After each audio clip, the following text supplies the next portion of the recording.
so she'll be joining us in a little bit.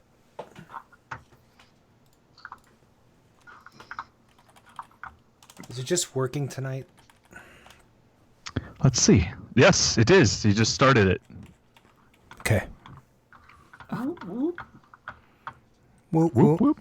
whoop, whoop. Whoop, whoop. Happy Wait. day after Christmas, dudes.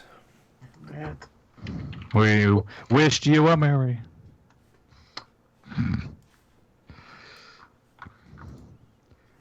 Let's see. I gotta turn my lighting on. There we go.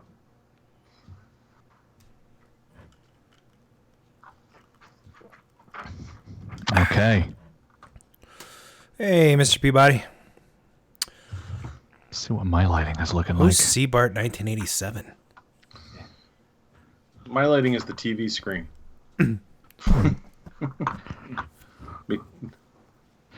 Lighting. chat? Lighting.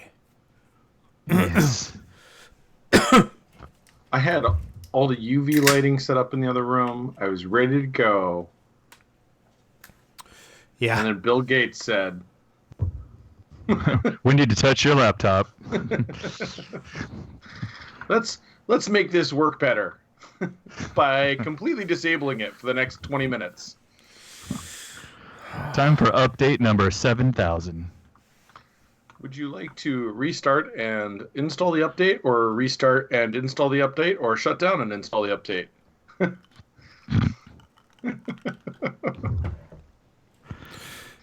Yeah, all of the above.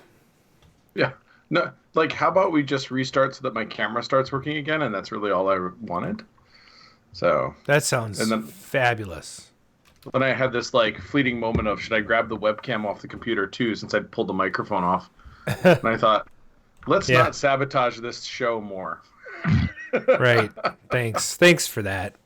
Hey, I've set up. I had like the black light on going on over Cosmic and Yeah. Wacko. I mean, it was like, You're such a dedicated arcade collector. You know that? I didn't want to. I just kept getting jealous of Mark's background, so I like decided I had to show off. This is degraded into such a dick waving contest. I'm glad we have a woman coming on the show. That'd be good. So, and well, I'll talk about this. I'll talk about this in a little bit. Nice. All right. Dick waving, yeah.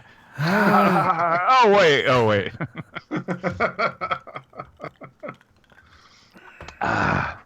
Ooh, I should top up. It's been I'm a drink- long day. I know you've had a heck of a drive. Yeah, 500 miles. Oh my God, And in time for the show. it's impressive. God damn it.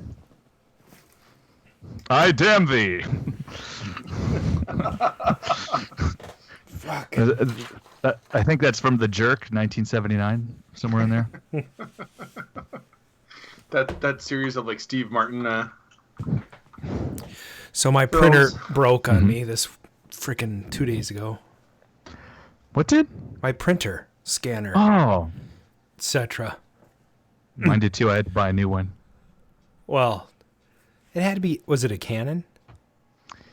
No, the new one's a Canon. The old one was a HP. Okay. My Canon MP610 lasted me almost 10 years. HP lasted 15 years, but it was no longer supported by Windows like 3 years ago. So that kind of sucked ass. Yeah. And so the last 3 years it just coasted sitting there. Pretty sure Well- it was working. The Mac supported it, so I had to plug it into my Mac whenever I wanted to post. Print, rather. That is crazy.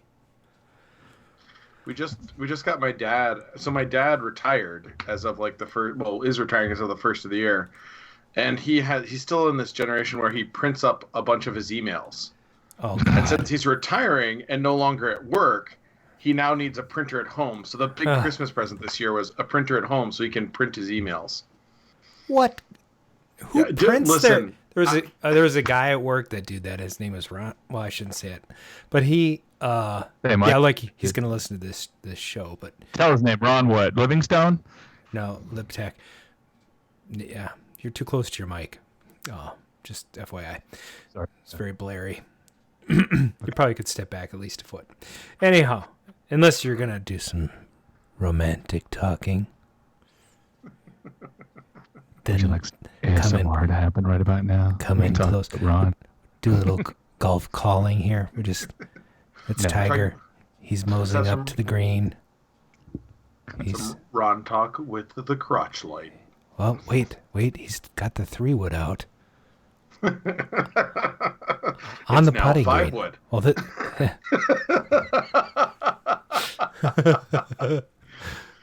I don't think this is going to work. This is from Darren. He had like some tips. Did you hear about that?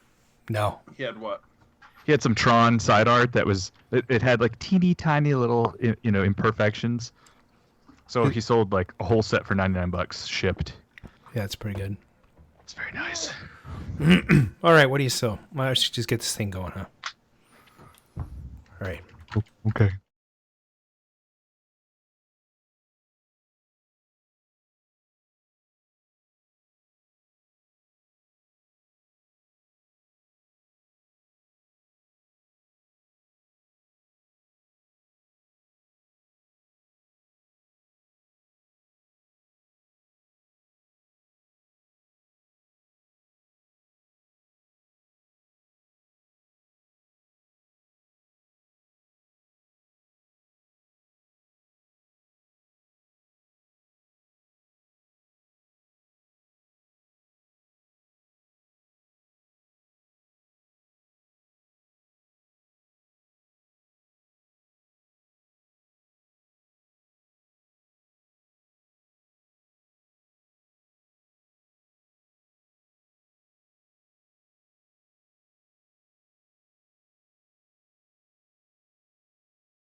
Sure.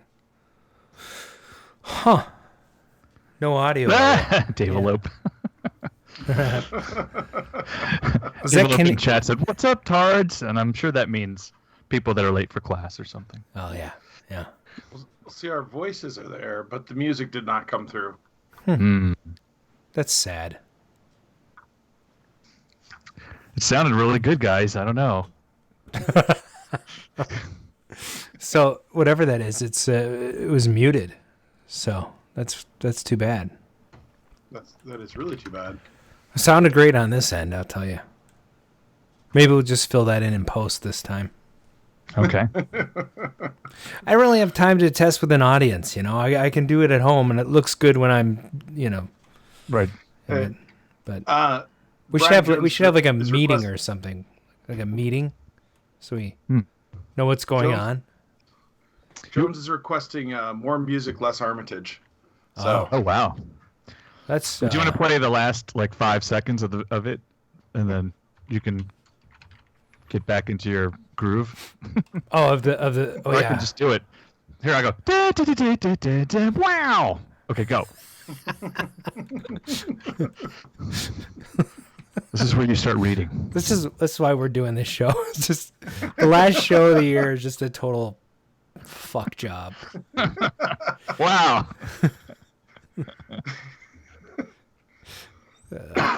All right. Hello, and welcome to Season 4, Episode 6 of the Arcade Radio Podcast. Today is Thursday, December 26th, and the time is now approximately way past the time we usually start.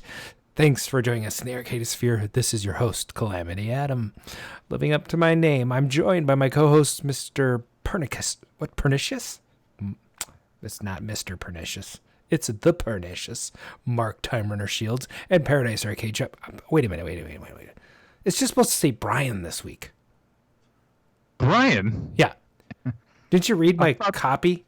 I thought that was a mistake. No, it was going to be funny. But now it's not funny. Because the name it resets after 18 add-ons to the end of the name. Yeah. So I was just like, I'm joined by my co-hosts, the Pernicious Mark, Tom Renner, Shields, and Brian. That was going to be funny, but now it's not funny. because my copy got fucking changed. Wow. You should put, like, in parentheses, this is a joke in the show notes so that I know not to change them. Welcome to this show. Oh, by the way, we're gonna have Carrie Zoller on later with us. Actually, it's like in 15 minutes because we're so freaking organized tonight. We can move. We can run through this stuff. All right. But we got stories. All right. Well, I'll play a cue. See if that works. Oh, wait a minute. I don't want to play that. Yeah, I do. Good evening. The Arcade News, arcades, pinball, industry alumni, arcade openings, collecting, celebrities, world record holders, operators, coin-op, conventions, new products and gadgets, gamers. The Arcade News. I'm Brian McLeod. I'm Adam Stevens. We interrupt. There's been a late development. And now, the Arcade News with Brian McLeod. Welcome to the Arcade News. We have a couple of stories today.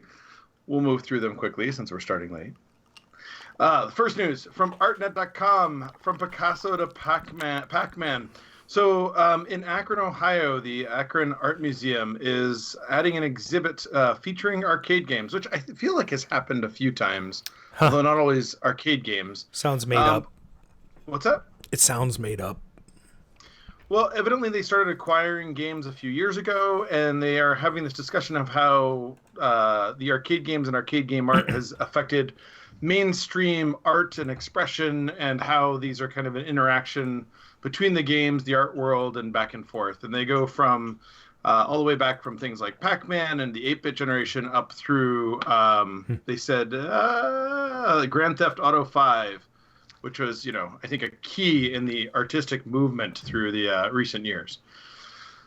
But, what do you guys, part of the reason I buy games sometimes is because of the artwork. It's just... There's some games with some amazing art on them. But what do you think about this as a part of museum exhibits, just featuring the art? I think, of course, almost anything can be art. But it would be nice if they had games like on a nice circular podium that rotated and stuff like that, No touching. No touching. No touching. No touching. Yes. No touching. I think when you talk to people like Brian Colin and Jeff Lee, they really obviously it's an integral part of what they're doing and how that relates to things. But it's I don't know, as affecting like the greater population of art. I don't know. I like them. I love them, but not what I expect to see at the Modern Museum of Art. So after that riveting story, we'll move right along too. Huntsville Arcade is starting a semi-pro esports team. Everybody's getting into this now. And so this is kind of an interesting crossover. This is an arcade, like classic arcade with a few consoles, and they're now starting a Fortnite team. Did you say Fortnite? Fortnite, it's like where everybody smells real bad at night. It's a Fortnite. That's how we do the show. It's fortnightly. I say fortnighted just before we went on the air. It's fortnightly. So this is back in Huntsville, Alabama, where evidently the Huntsville Youth Auxiliary. Oh. Well, no, the University of Alabama has a whatever esports team. It's not like the varsity esports team or whatever. It's whatever the other. But now this arcade is actually sponsoring I don't know what semi-pro is. They're talking about like competing for the $3 million that the 16-year-old brought home and all that stuff. Okay. I just I thought it was kind of interesting. You have this crossover between arcades and then going after this younger generation of people playing Fortnite and other games like that. Semi-pro. I think that was a Will Ferrell movie in 2008. There's a sequel to Talladega Nights. For reals? No. Oh. That was a joke. That was a joke. Oh, okay. I get it. And finally, I will announce a new product since we're just ripping through the news tonight. Over on KLOV, and this has been on for a little bit of time. It actually posted back in September, but it's gaining some traction now. They are working on producing actual flat Atari T-molding. which I thought would make Adam very Yeah, happy. Oh my God. Wasn't I just talking about this? I think I was. You talk about this like every time we deal with T-molding. You Well, complain you know, about. I just am like, it's not really flat like the original stuff was, you know. Yeah. Okay, Paul. And then I complain some more, and I'm like, they should totally make some flat T-molding, yo. And now they are. Yeah. To exact original Atari specifications. Sweet. Off of one of the machines. It should be Who's pretty neat. who is doing the T-molding? Rothblog is. I have the information here. Is he working with tmolding.com or their distributor or whatever? I didn't see where he was working. So as long as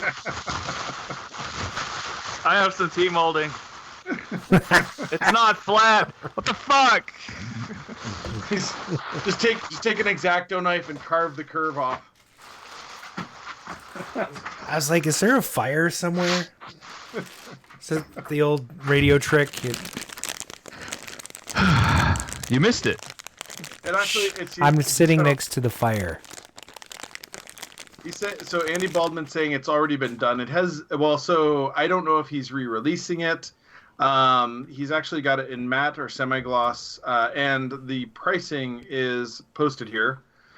78 cents a foot for 1 to 140 feet, 70 cents a foot beyond that, down to 62 cents a foot if you order 1,000 feet.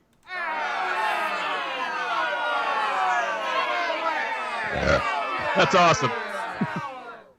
Ooh, Mexican food. I wish I had a Mexican soundboard. As we, I want to get.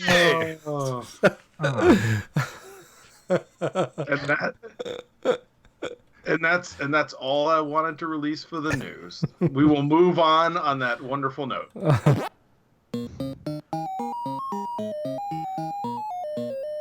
Back in '82, I used to be able to throw a pigskin a quarter mile. Back to the cave with Time Runner. Why are things so heavy in the future? Is there a problem with the Earth's gravitational pull? Thanks for that cue, Doc Brown. Welcome to 1985. We're gonna play a new segment. This is something new that we've been doing in season 4, and I guess I should start by saying, remember the 80s? Bah!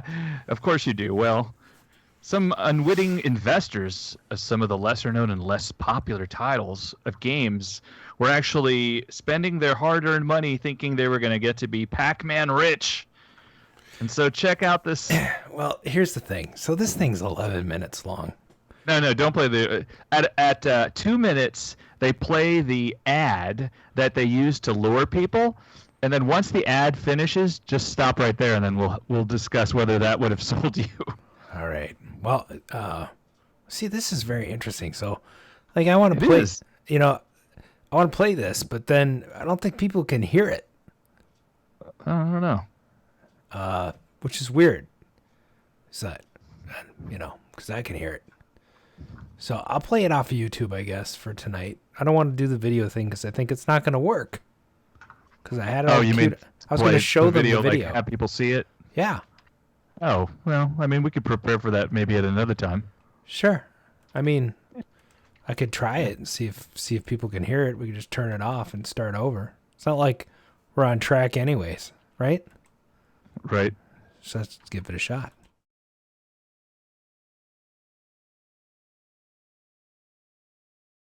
In the clincher. You'd better decide to invest fast before you let this hot up.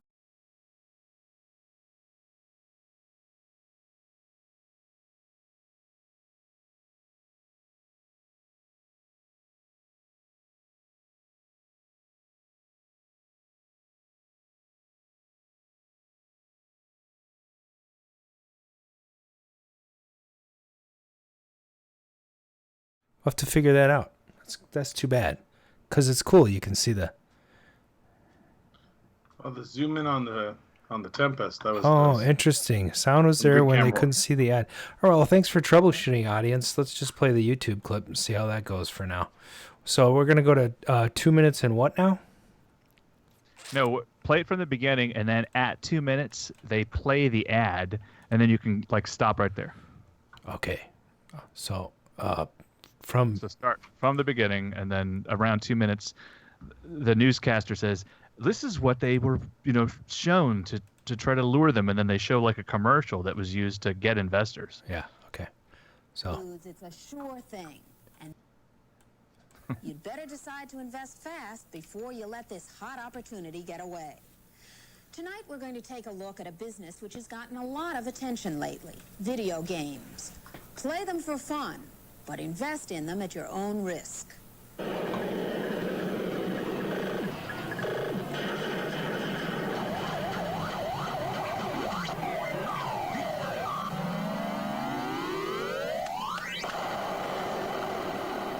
There's a lot of money to be made in the video game business.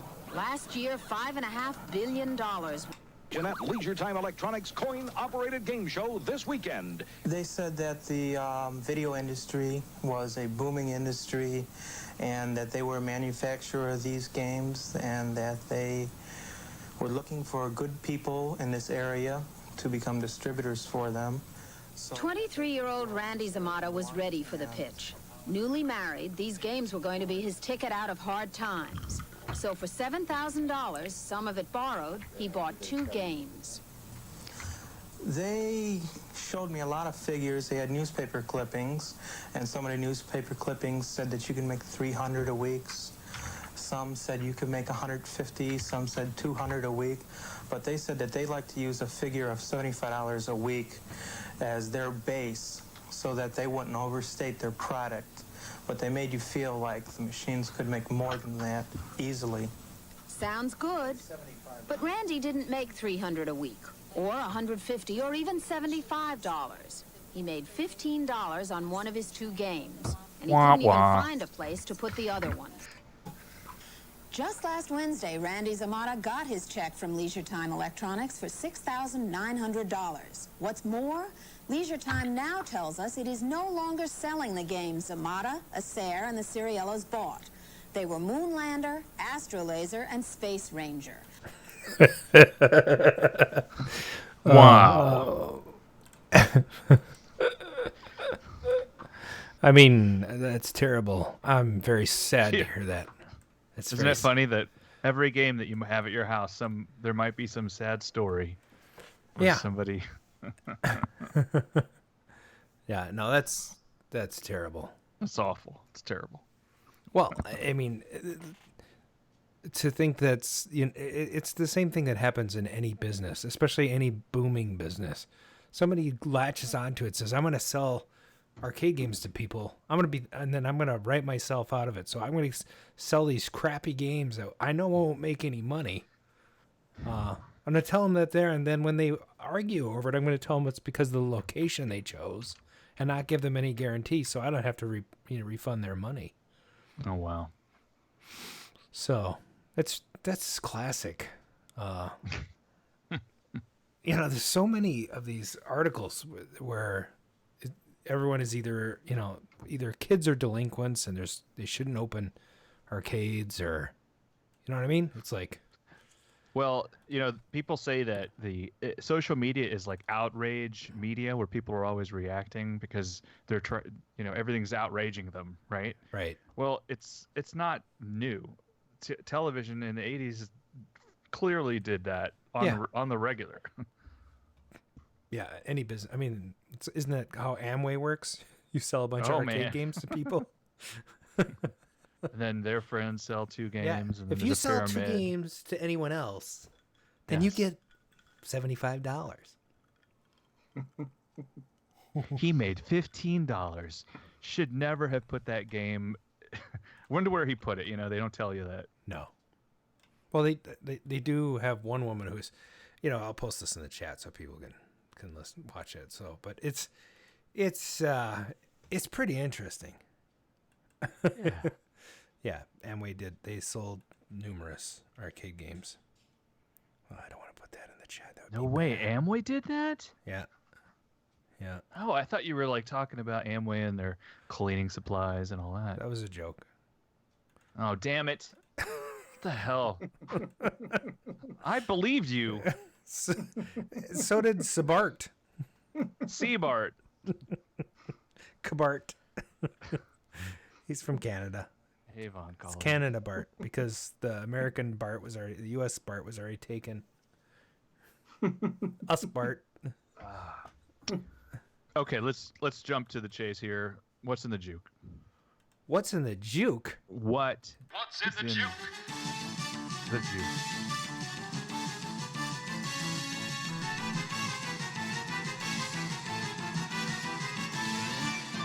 Bam, bam, bam. Welcome to What's in the Juke, where we play a little tiny part of a song so that we don't get busted by the authorities. And you, the listener, get to pick the title and the artist. If you get... Sorry. Go ahead. If you get one of them, you get a half point. Oh, that's when I play a clip for a half point. Half point. If you get both the artist and the song, you get a full point. Yes. I jumped the gun on that one. Sometimes people have to like fight to get the song right, so you'll hear like arguments. Oh yeah, that happens all the time.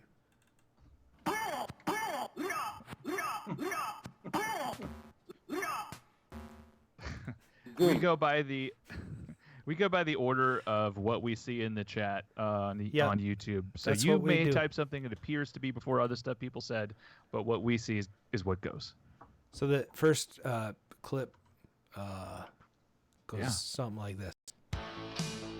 Oh boy, no. That sounded good. It did, except for it wasn't the track. It was a different track.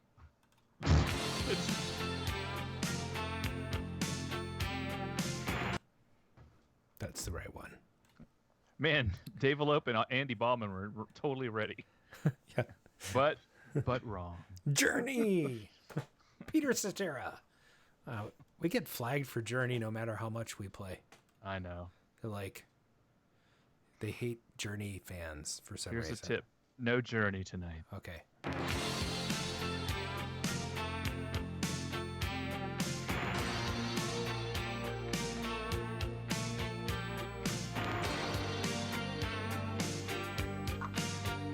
Okay, that's 13 seconds.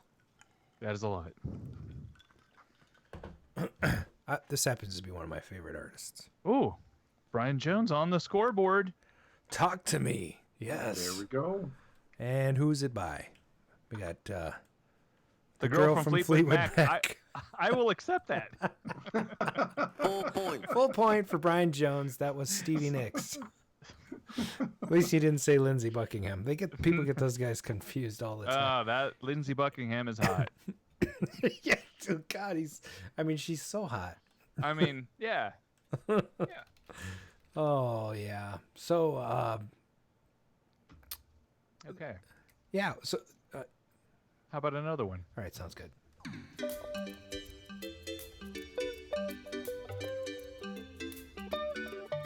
That's a hard one. Did you just pick hard ones tonight for fun? That's good.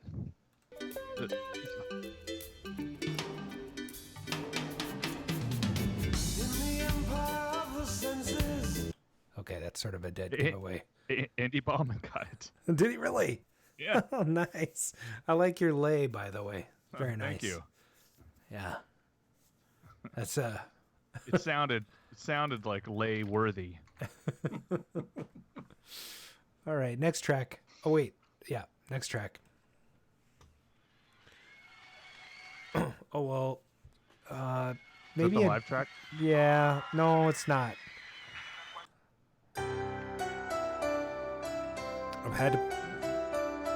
I had to play the single version because the album version plays broken before it. So Interesting. that's a good. That's this also probably top 3 bands right here for me. Have you ever seen them play in person? 4 times I've seen them. Oh man. I saw him Mike at Red Page Rocks. It is Cheers for Fears, Mike Page. Yes, got a half point.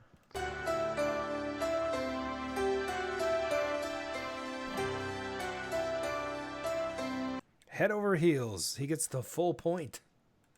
Full point. Full point. Nice. Yeah. Full point. Well, thanks. A little late, don't you think? Close enough. Oh, this next track. Oh, I love this track. When I first heard this as a kid, I thought this was the coolest song ever. I did. I don't know. I can't see that, but okay. It's pretty funny. Okay. It's a fast song. It is. That's probably why I liked it. Come on, shake your body, baby, do that conga. No, you can't control yourself any longer. Well, I suppose that'll be it for that one. You play the beginning again. Okay. Come on, shake your body, baby, do that conga. No, you can't control yourself any longer. I don't have an actual trumpet, so that's as good as it gets. Oh.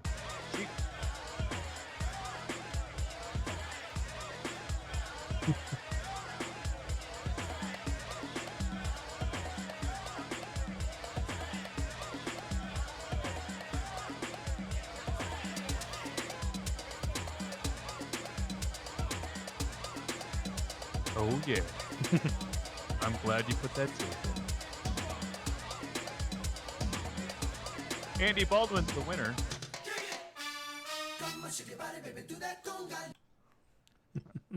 Andy Baldwin cut the title and the artist. Nice. That was Conga by Miami Sound Machine.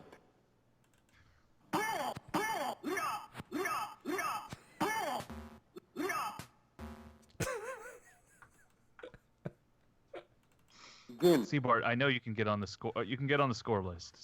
It's gonna happen, especially with this song right now. Hey, do we have any guests joining us right now? I see something in the chat, in the Skype chat. No, that was me. Oh, I'm just gonna check, make sure we're not missing anybody. Okay, all right. Oh, back to our regularly scheduled program. Oh, this song. Oh. Like I said, the song is for Chris. I gotta make sure I pick the right one. Oh, we had this song. Uh-oh. There's two versions. I'm gonna try this one first. God. This is the right one.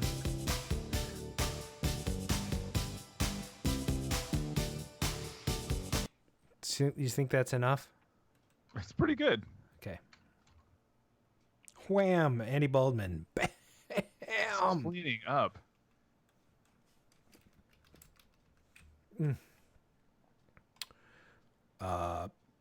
I'm your man. You know what? Ooh. Rajav. Hey. Hey. Well, hi. Well, let's make sure you're on the video. Yeah, so we can see you now. We have a latecomer here. Yeah, slacker. California time. We're chilling out, dude. Right. It's like 2 a.m. over there. I mean, whatever. Yeah, 2 p.m. Yeah. Math is hard. Math is hard. Yeah, he just woke up. Oh, welcome to the show. At least there's one pretty face on here. And Brian. Hey. What? I think he was talking about you, Mark. He wasn't. What? I was actually talking about Brian. Look at that profile. Just like Alfred Hitchcock. Right, the strong jawline under the beard. Wow. Well, you just popped right in the middle of What's in the Juke, so that's great. So far, we've had Talk to Me by Stevie Nicks, Love is the Seventh Wave by Sting, Head Over Heels by Tears for Fears, Conga by Miami Sound Machine, and I'm Your Man by Wham. And a newcomer just got, actually, I don't know how to say his name. Is it Rajav? Rajav Srivasan? Sounds right.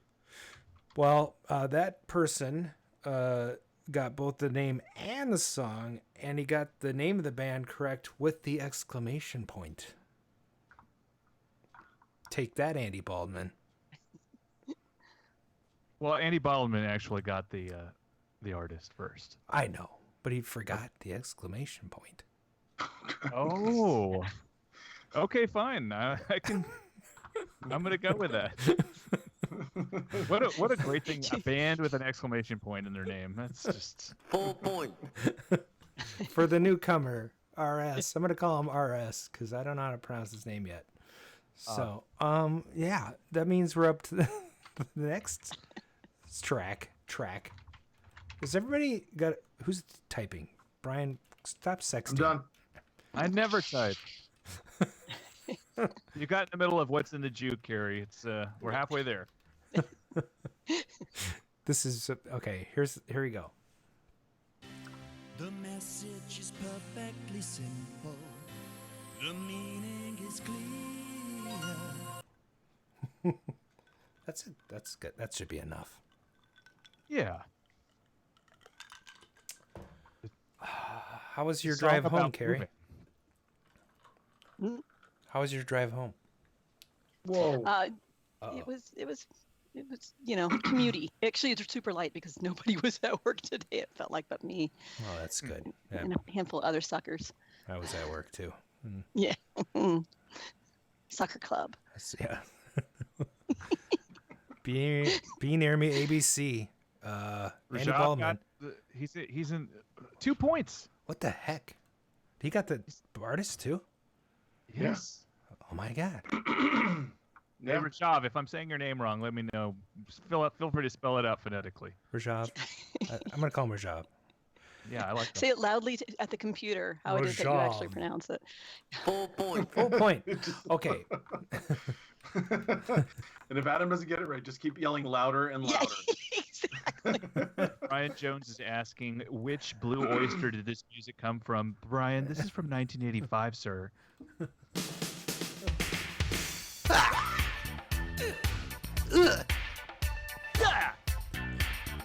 Help me out.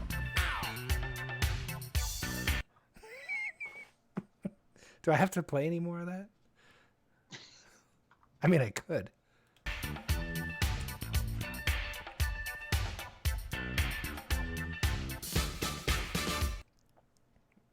Nice.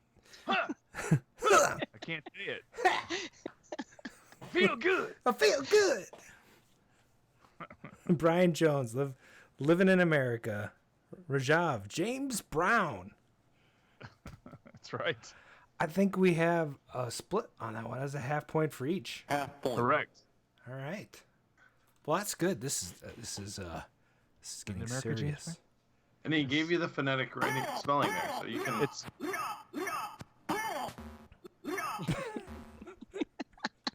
It's a lot of fighting. Awesome.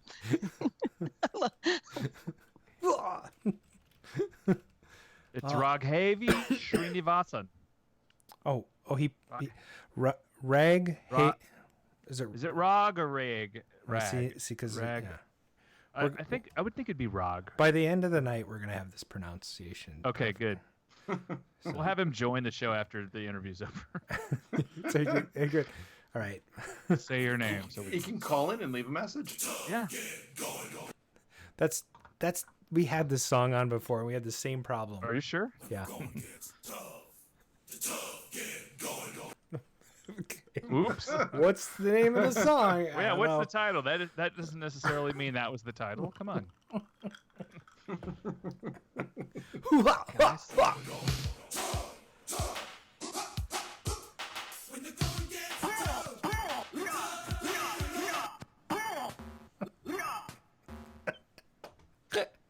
Who got it? I'm not even paying attention right now. Ryan, no, Andy Baldwin pulls ahead. Full point. He got a full point? That's right. Wow. All right. Well, that's good. All right. Next track. This is a good song.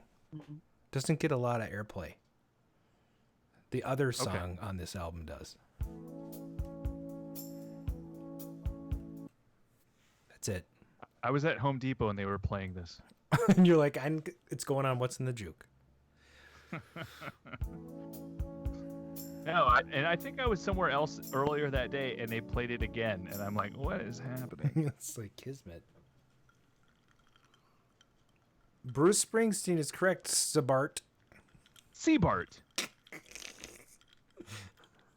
Canadian Bart. Wait, Seabart's name is Chris, right, Carrie? Am I just... Sorry, I had to unmute. Yes. It's Seabart. Okay, good. Yes. I think I've met Seabart before a couple times. Apologies. Full point. Wait, nobody got anything yet, did they? Well, Chris got the Oh, title. my Oh, wait, hometown. you got both. Seabart. Yes, there he goes. Got a full point. Can we use the F word on this show? Oh, usually... fuck no. Because I believe that Seabart's full name is fucking Seabart. Oh, okay. Yeah. At least that's what he goes by at Grinkers. We usually go. The litmus test for swearing on the show is usually, we kind of play off the guest, and we try not to swear in front of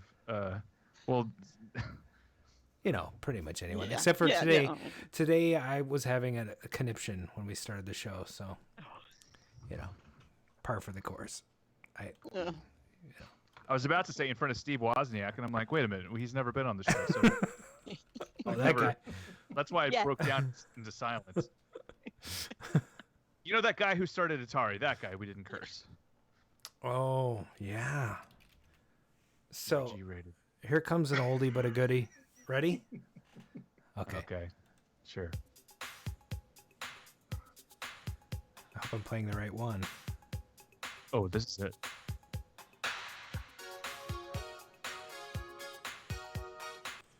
I think my bubble gum just went down my throat. Was it good?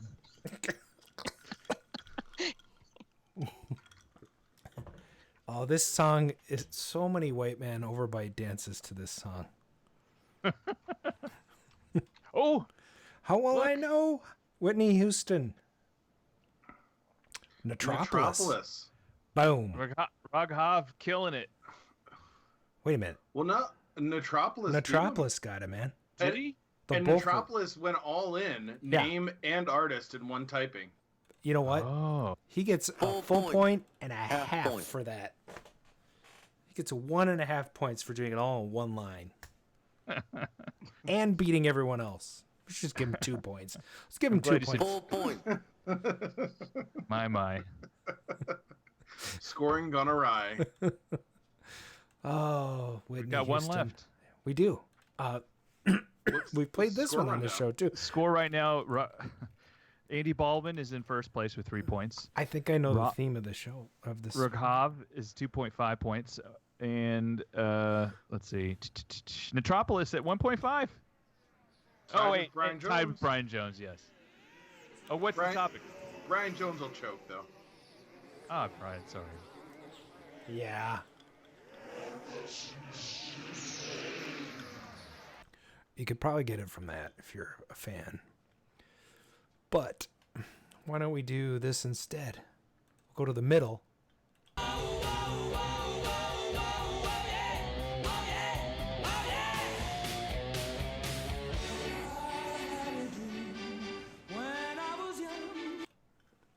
Is that a good spot? The artist. That is so my senior year. I love this album so much. It's a kind of magic. Queen is correct. Kenny Loggins is not. Who got it? Brian got them both? Brian Frober. Cool. But I told machine. Brian Frober says Gleek is Rajav, this guy. Full point. Damn it, Gleek. It's Gleek. It's not Rajab, but you keep calling him that. So that's sorry. Okay, Gleek, fine. Andy Baldwin's the winner. Yeah. Oh, that's fantabulous. Thanks for guessing. These songs came out in December 1985, according to Billboard and your mom. and your mom. What? That's not even true. There may be a voicemail. You might want to check into that. What? Yep. But. Yeah. But. Why is Google so slow today? Did you guys notice that? Where did Mark go? Is he refilling? He's putting away his tea molding. Yeah, my tea molding. I had it in the way. I have a lot of tea molding. Yes, you do. It's flat. You're gonna have to rebuy it all now. Damn it. That's it. Carrie, did you hear about that? No, I did not. What happened? Well, the flat T molding on KLOV. Yeah. Oh, yes. I saw that thread a while back when there was an interest thread, but I haven't caught up. Did things go horribly awry? No. And he's reordering and redoing it, and yeah. Oh, awesome. Yeah. Making it to Atari specs. Yeah. It looked like he was doing an amazing job, and a lot of folks helped by sending in pieces and taking a look at it.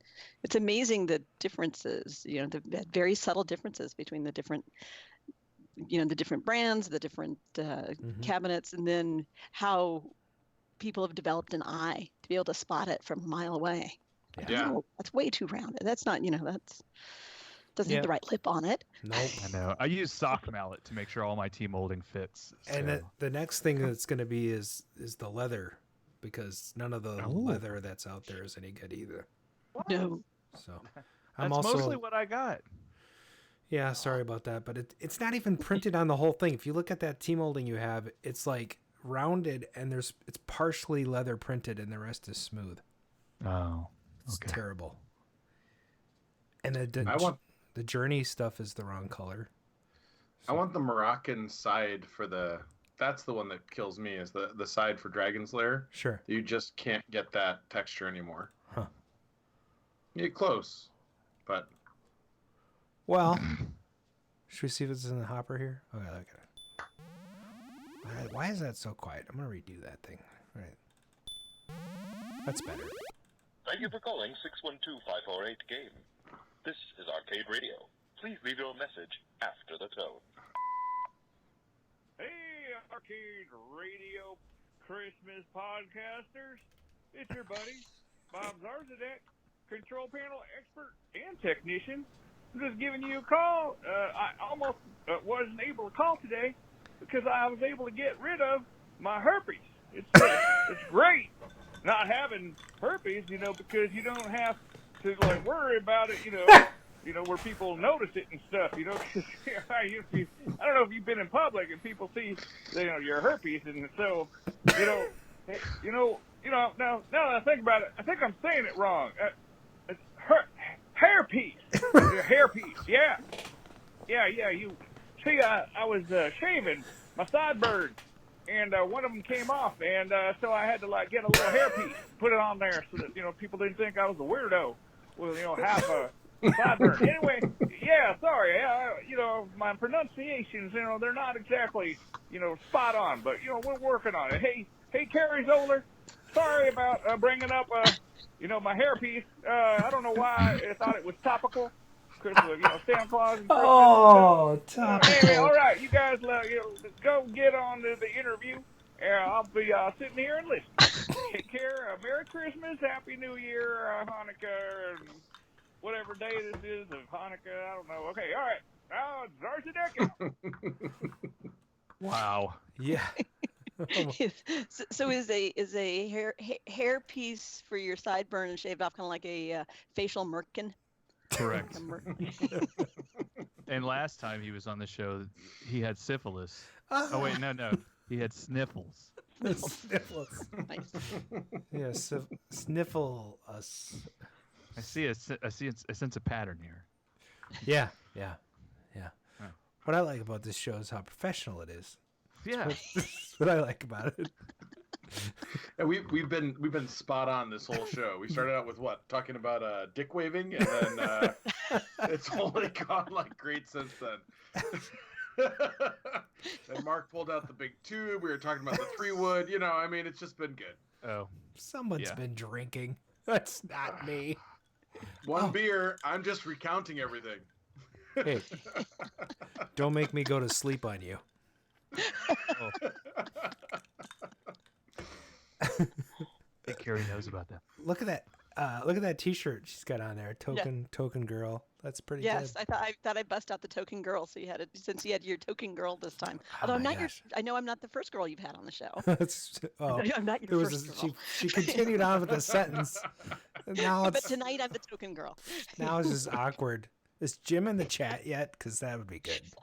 So what's Jimbo doing? I don't know. I don't know.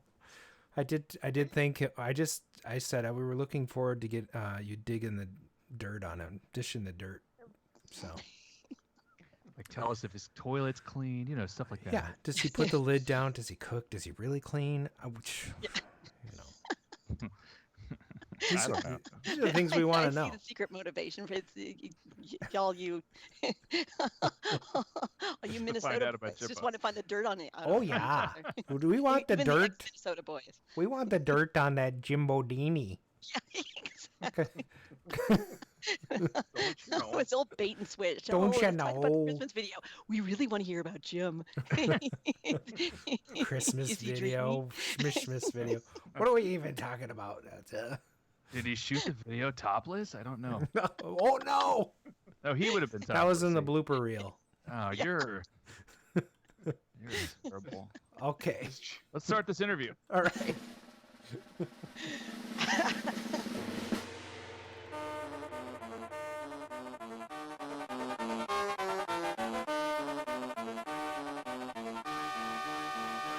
Hello. Hi. I just want to say welcome to the show, Carrie Zoller. Thank you. I feel like I should suddenly act like I've just joined. Oh, you should. Well, just like in post, I'm gonna edit the shit out of this. It's just gonna be. You'll just keep the little picture of me up. Yeah. Edit out any words. Well, we started with a picture of you up, so it's you with your Miss Pac-Man going like this. Yeah. So. Yes, my future BitKit cabinet. I'm very excited about that. Oh yeah, mine is a BitKit. Yeah, it's perfect. See, that game kind of, to me at least, kind of cries for a BitKit. Maybe because I'm not a huge fan of Miss Pac-Man. Sure. But it's the #1 game that is requested by my non-arcade friends. Yeah. And I open up my arcade each year at Halloween, and that's Do you have there's a few other requests, but mainly it's do you have Miss Pac-Man? And Miss so Pac-Man, this is a way. And then Galaga. Yeah. Mm-hmm. You got Galaga. Do you have Galaga? Galaga. I love that game. I'm so good at that game. Yeah. Oh my. So I figured that's a way I can have a Miss Pac-Man, but also have it as something that I'm going to use it because I'm probably not play much Miss Pac-Man, honestly. But I love the games. To me, the games that Crafty Mac has put on the BitKit, that's crazy. I can't wait to get Crazy Kong. I haven't done the update yet. Have you done that yet? I don't have mine up, and I am waiting to restore the game first before. Actually, speaking of Jim, it was a birthday present for me. Was the BitKit, but I haven't done anything on the restoration on that cabinet yet. I have one other project ahead of it, and then I'll move on to that. But I figure if I put the BitKit in now and do all of that, then I'm never going to get around to the cosmetics because that's just once it's playing right. Right, then it's like, oh, well, it's going to be in between games. Nobody will see. I'm like, no, I can't. It's going to be my reward. It's like the icing on the cake. Yeah, I think that's a good plan. Well, the BitKit it's a wonderful thing. Do you have the little adapter so you don't have to modify your Miss Pac-Man? The Pac-Jammer? I don't have anything yet, honestly, but the Ms. Pac-Man and the BitKit. Like I need to do the whole thing. I need to get the. So this guy here has this thing called the Pac-Jammer adapter, and it's kind of odd because you're pointing down. Yeah. And to me, you're the. Because that's what it looks like to the chatters. Okay. Where is he at? Is he over here? I don't know where he is. He's down. He's to your left. So just look over that way. Okay, I gotta look at the. I had moved my. We all have like YouTube open at the same time as like Skype, and then the show notes. Okay, now I see now. I can see the picture. I'd moved over so I could just see the chat on YouTube. The chatters don't even know what to do now that there's a woman on this show. They're just all like, I'm confused. I recognize many of these. Yes, I see some people are here to heckle me. Oh, nice. You, Frober, and Dave from Buffalo. Oh yeah. We ignore Brian Jones. We just don't answer him. He talks and just pretend he's not speaking. We delete his chats later. It's the kind of love we have for him. Did you guys see that ad I posted like just before the show went live on Facebook? Yeah, I posted another ad below it. Oh, okay. I was driving. Well, I posted a couple. One of Mark reading minds, which I don't know if he saw that one. What? Yeah. It's funny. Okay, I gotta check that out. Yeah. And then I posted the picture of you hauling your Miss Pac-Man around, which is pretty awesome. Yeah. Yeah. So, you know. Yeah, that was a cool pickup. Nice. It was the first all-female pickup I've ever had. 'Cause I literally, that sounded kind of odd, didn't it? It did. It did. I'm listening. You tell. My God, we just had a spike in chatter viewership. We're at 6. So here's a total stereotype. I saw that on Facebook Marketplace. I think that's the first and the one and only game I've gotten off of Facebook Marketplace, and the little icon, the name was female, and I have to say I automatically assumed that it was somebody else posting under like his wife or girlfriend's account, and I just assumed that when I showed up it'd probably be a dude, and it wasn't, and I'm like, oh. Bad on me, like of all people to be like, oh, I'm, so many times I've shown up to pickups and had, somebody expecting like, do the double take, like, whoa, you're a girl, to the point where one time I've been to pick up a game in San Jose, and I got out of the car. I saw the guy standing out in front of the house, kind of doing that like look around thing. And so I'm walking and I'm, walking towards them, and I smile and I wave, and he's still like looking behind me. He's looking all around. Oh no. the one you've been talking to. So yeah, bad on me that I just assumed that it would be, some dude. And it was, actually it was a couple in up in the wine country who had their house basically singed from the fire a couple years ago. Oh, yeah. And the house, it was fascinating to stayed and chatted with her for a while. You meet some really interesting people in the hobby. They got this game for their kids years ago, and the kids moved out, and they wanted to have room, that sort of thing. And she showed me where the church across the street had burned down. That she said that it got so hot that her windows cracked. The fence burned, wow. But their house remained. Fire is it's scary and fascinating, and just makes you very humbled in terms of what nature can do. Yeah. And at that point where there's just no power to be able to change this onslaught that's coming at you, and they just got incredibly lucky. Mm-hmm. And it was fascinating being there. There's still, the signs thanking the first responders. It was a kind of a moving sort of experience for a arcade pickup in a way that I wasn't expecting. That is. Oh man, that's pretty cool. That's a fun story to kick off, and now it's just set the tone for the rest of the show. So thanks for that. Absolutely a natural disaster. I remember when the next disaster happened. Oh man, but it led to the first girl-on-girl pickup, as they're saying in the chat.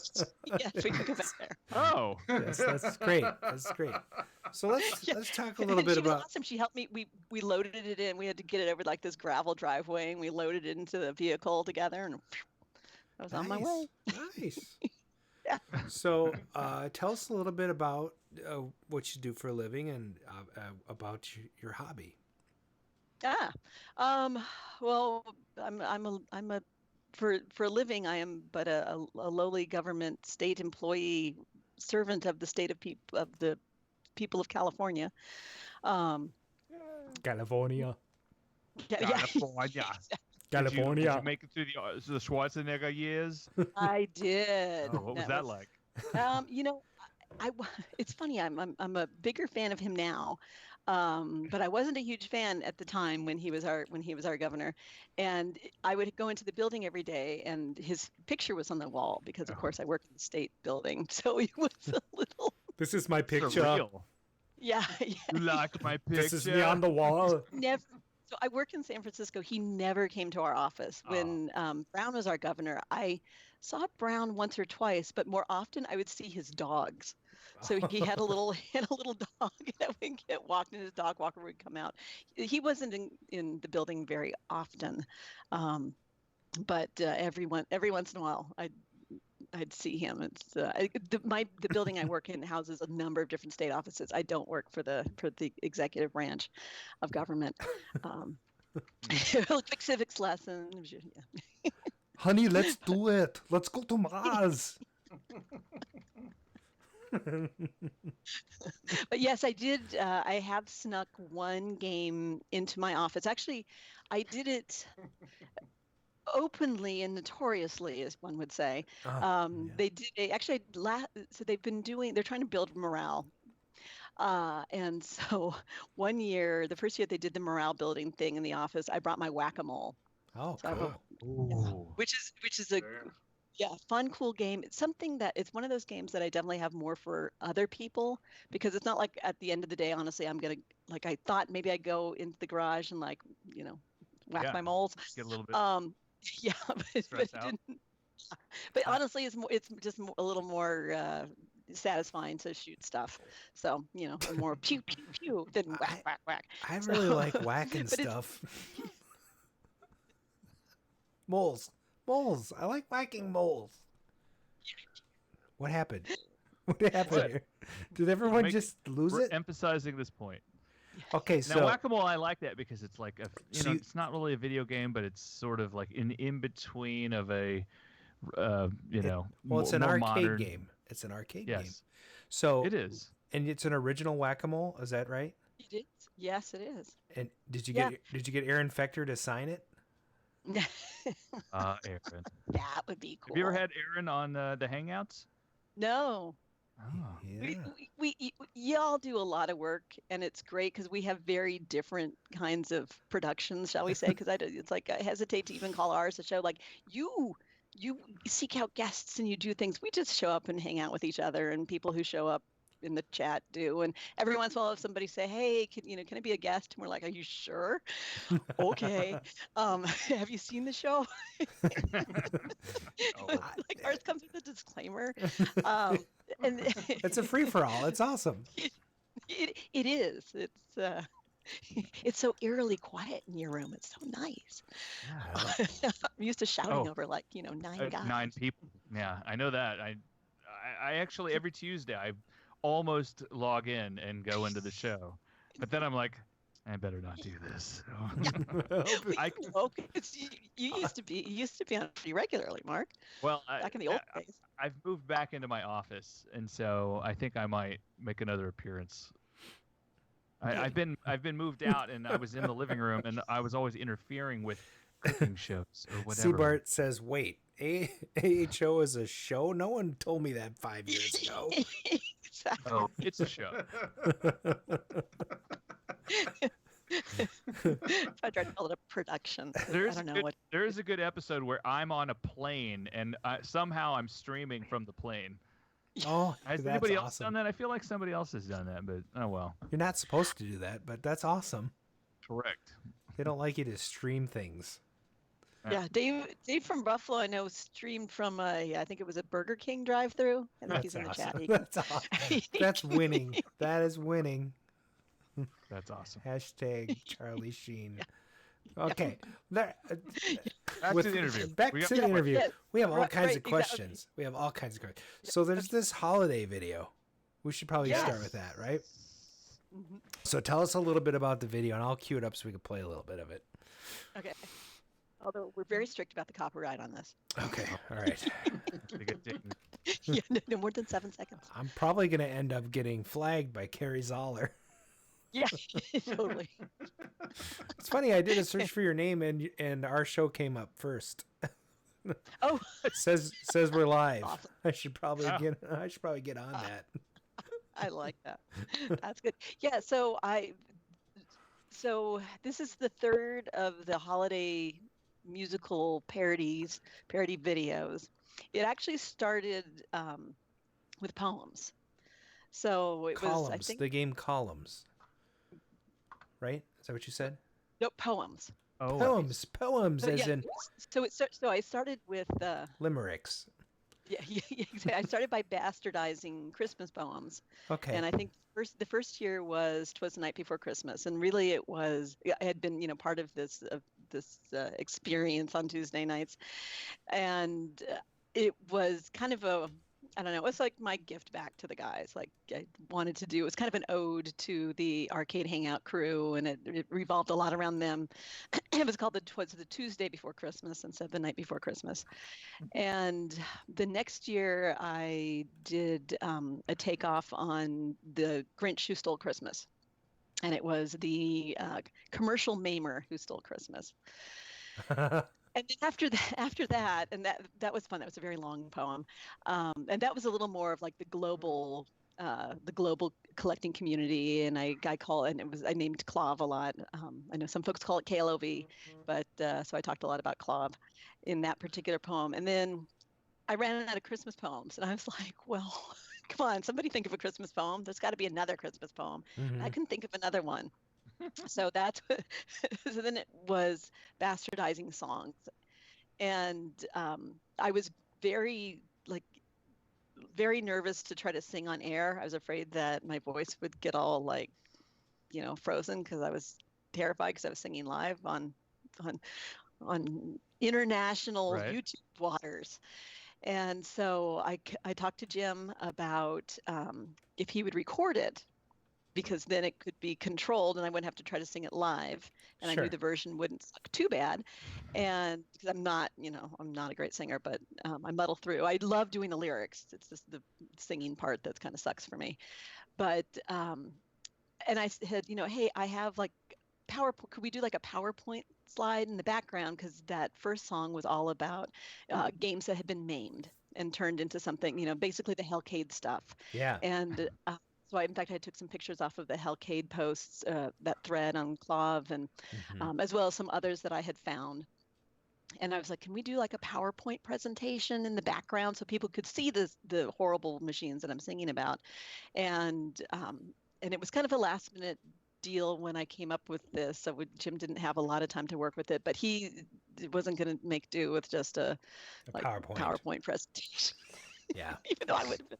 To me, that was like, well, this is be awesome. He likes production, so yeah, that's good. He's very good at it. So you guys came up with the idea of doing a video.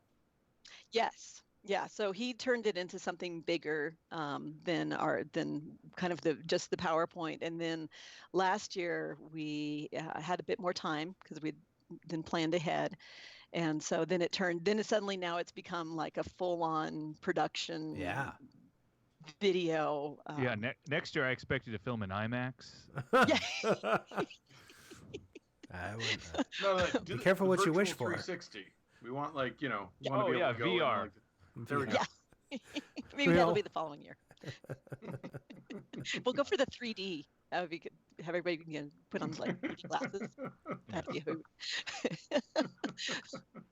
But it really is, I'll say, quite the production. I think I got the idea for this year's song shortly after Christmas last year. I wrote it, but the last couple of years I've written the song in like either the spring or maybe early summer. It was recorded in the summer, and because we can only record when I'm in Minnesota, because that's where his equipment is. Oh. Yeah, so so we only have a limited number of filming opportunities. Yeah. So we really have to coordinate it, which is part of the fun of it. Not really, is sarcasm. Yeah, y'all have some really cold weather, and some of I see the last 2 years. I don't know what she's talking about. That have started, where it's like it starts like in this, whatever the progress of the song, and so I try to tell a story in the song, and usually it started in like the summertime, and it's been a progression of time. Last year the theme was waiting for my parts to arrive, how long it takes to get parts, and I get this broken game and I'm going to fix it because I don't need to wait for parts, and then I all the delays that we encounter. And that was done to which tune? Shoot, what's the real one? Good King Wenceslas. Yeah. Oh, that would be a good one. The Winter Wonderland. Oh, okay. Yeah.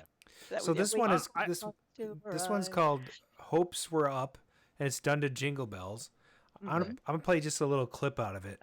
out of the middle of it. I posted the link in the chat if you watch the whole video. But here's a little clip. On the waste of time that day. Hey, the market's dry. New apps I try, but the story stays the same. Oh, what fun it is to collect vintage arcade games. Right. A week or two ago on Facebook I did find a fair price on a Pango. Struck a deal, it was mine. In a twist to this tale, got a message sad to see. Cancellation of the sale, a better offer he received. A better offer he received. Awesome. Okay, whose blue car are you driving? Let's start there. I know that's an awesome car. That's Jimbo's. Okay, and when you have a wad of cash in your hand, I noticed that it was 20s, but there was a 10 in there also. I know. Whose money is that? Oh, that was mine. I totally forgot that we were filming that scene, and we filmed it on like a Sunday. And I have a credit union, so I couldn't go to like try to get big bills anywhere. So we're just like, okay, like I think there's ones back there. You know, it was. Yeah, it's like $72. I'm like, it would have been. I know. I absolutely meant to get like a couple of big bills and totally spaced, but you know. And I was gonna say on the weather thing, a lot of times actually there's a blooper where I'm like, you know, bouncing around. It's because I'm freezing my ass off because we were filming some like summer scene, and it was, I forgot what it was out there. It was so cold. It was so cold. And I'm like, got a jacket, and I throw it off and we film, and I'm like, let me get my jacket back on. Was that Food Fight arcade game Craigslist, was that real, or was that something that you guys put in staged? I can answer that question. Oh, you can? I'll let Carrie though. It's her story. Go ahead. No, all those ads that Jim created. Yeah. The actual game is Chris Rhodes in the movie. Oh. Yes, indeed. Yeah. Chris was a sweetheart. And he's I mean, it's interesting. I could talk about Chris's restoration work all day long, and people have. I mean, he's probably the foremost restoration expert in Minnesota. He's everything he does looks brand spanking new when it's done. So the Food Fight is amazing. Yeah, and the inside of his games, he plates the insides of the coin mechs. Yeah. Like it's just it is phenomenal to look at what he has. Yeah, I actually own the Journey he restored a few years ago, and it's like, I mean, just you open it up and like the inside is vinyled, the like power supply is powder coated and zinc coated. I mean, every little aspect of it is done. It's crazy. Yeah, his Warlords looks like it rolled off the showroom floor. Same thing, zinc plating on that old stuff. When you redo it, looks amazing. Well, so I remember him telling me, actually, not to digress too much, but when he did his Major Havoc restoration, he was looking for the actual caulk from the original company. It wasn't good enough to just get black caulk for the bottom. Like, he was trying to figure out which company actually made the caulk for Major Havoc, and then got a tube of that caulk. I mean, it was like... I like this story. Tell me about the caulk, Brian.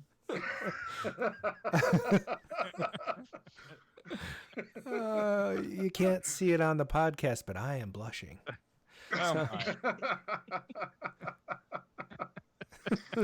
So back to Carrie. Apparently, he wants to change the subject from the cock rather quickly. I think I've missed something, but I'm gonna have to go back to. Mark, I'm gonna be asking you. This show is all about sausages. It's all about sausages, and we're tired of sausages. No more sausages. So it's just okay. That's great. Thanks for being on the show. So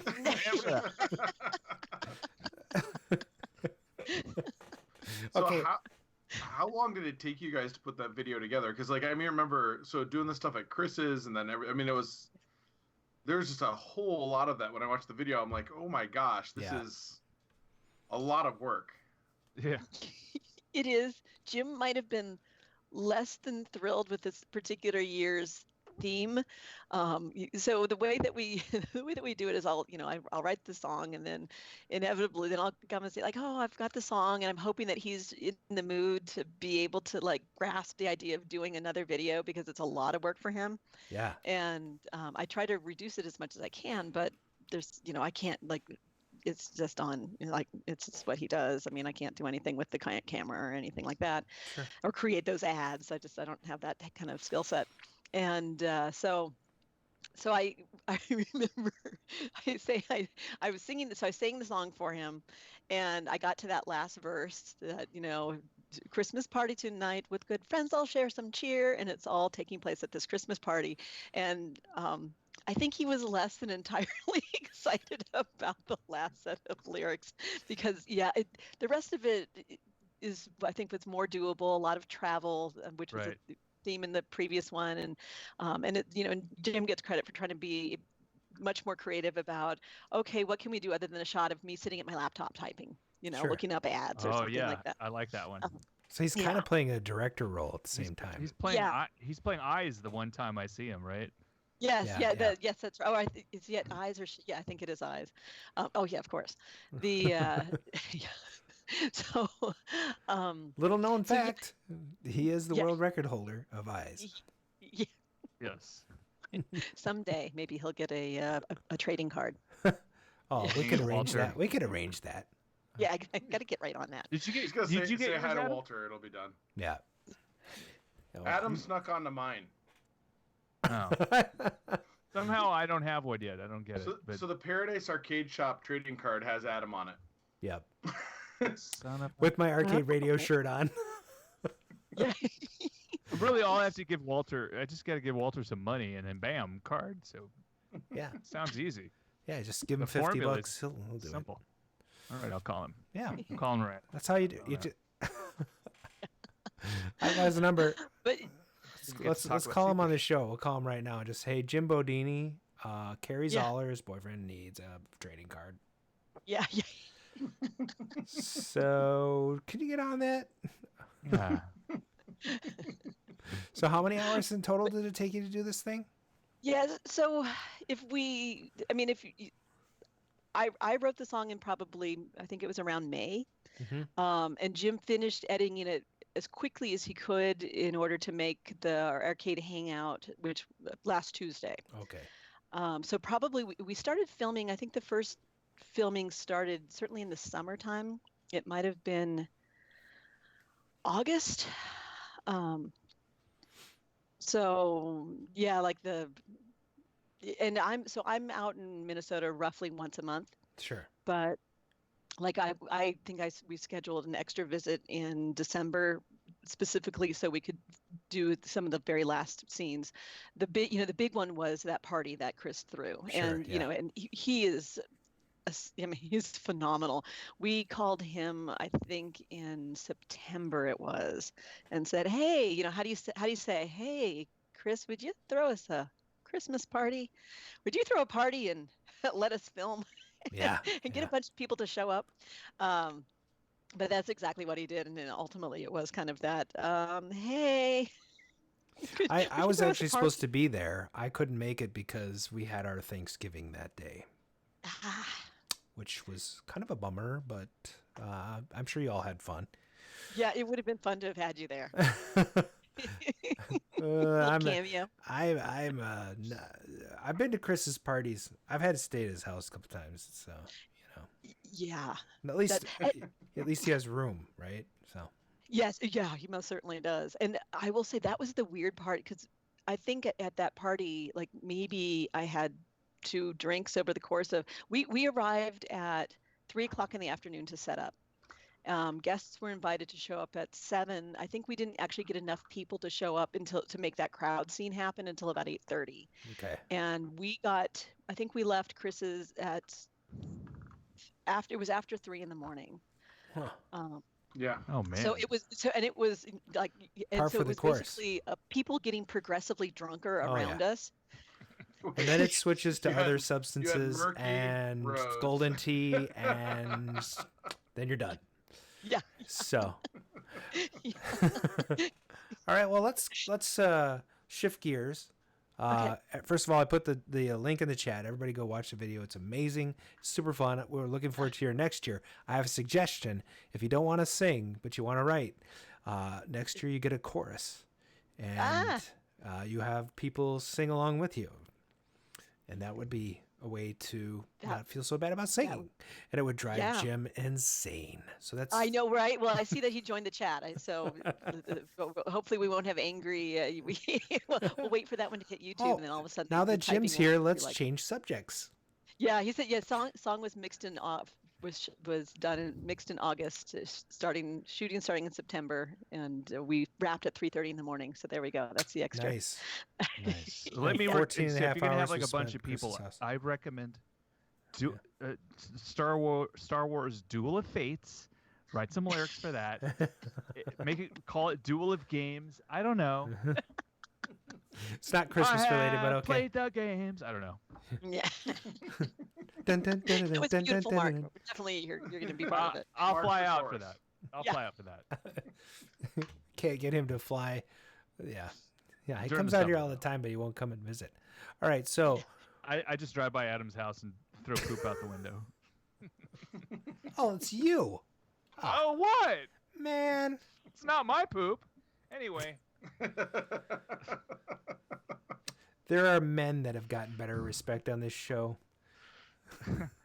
But none of them are on right now. That's right. Except for Nolan Bushnell. What? Wait. Here, let me do my impression of me interviewing Nolan Bushnell. Yeah, this is my impression. Wait, you got to hold on to something, Mark.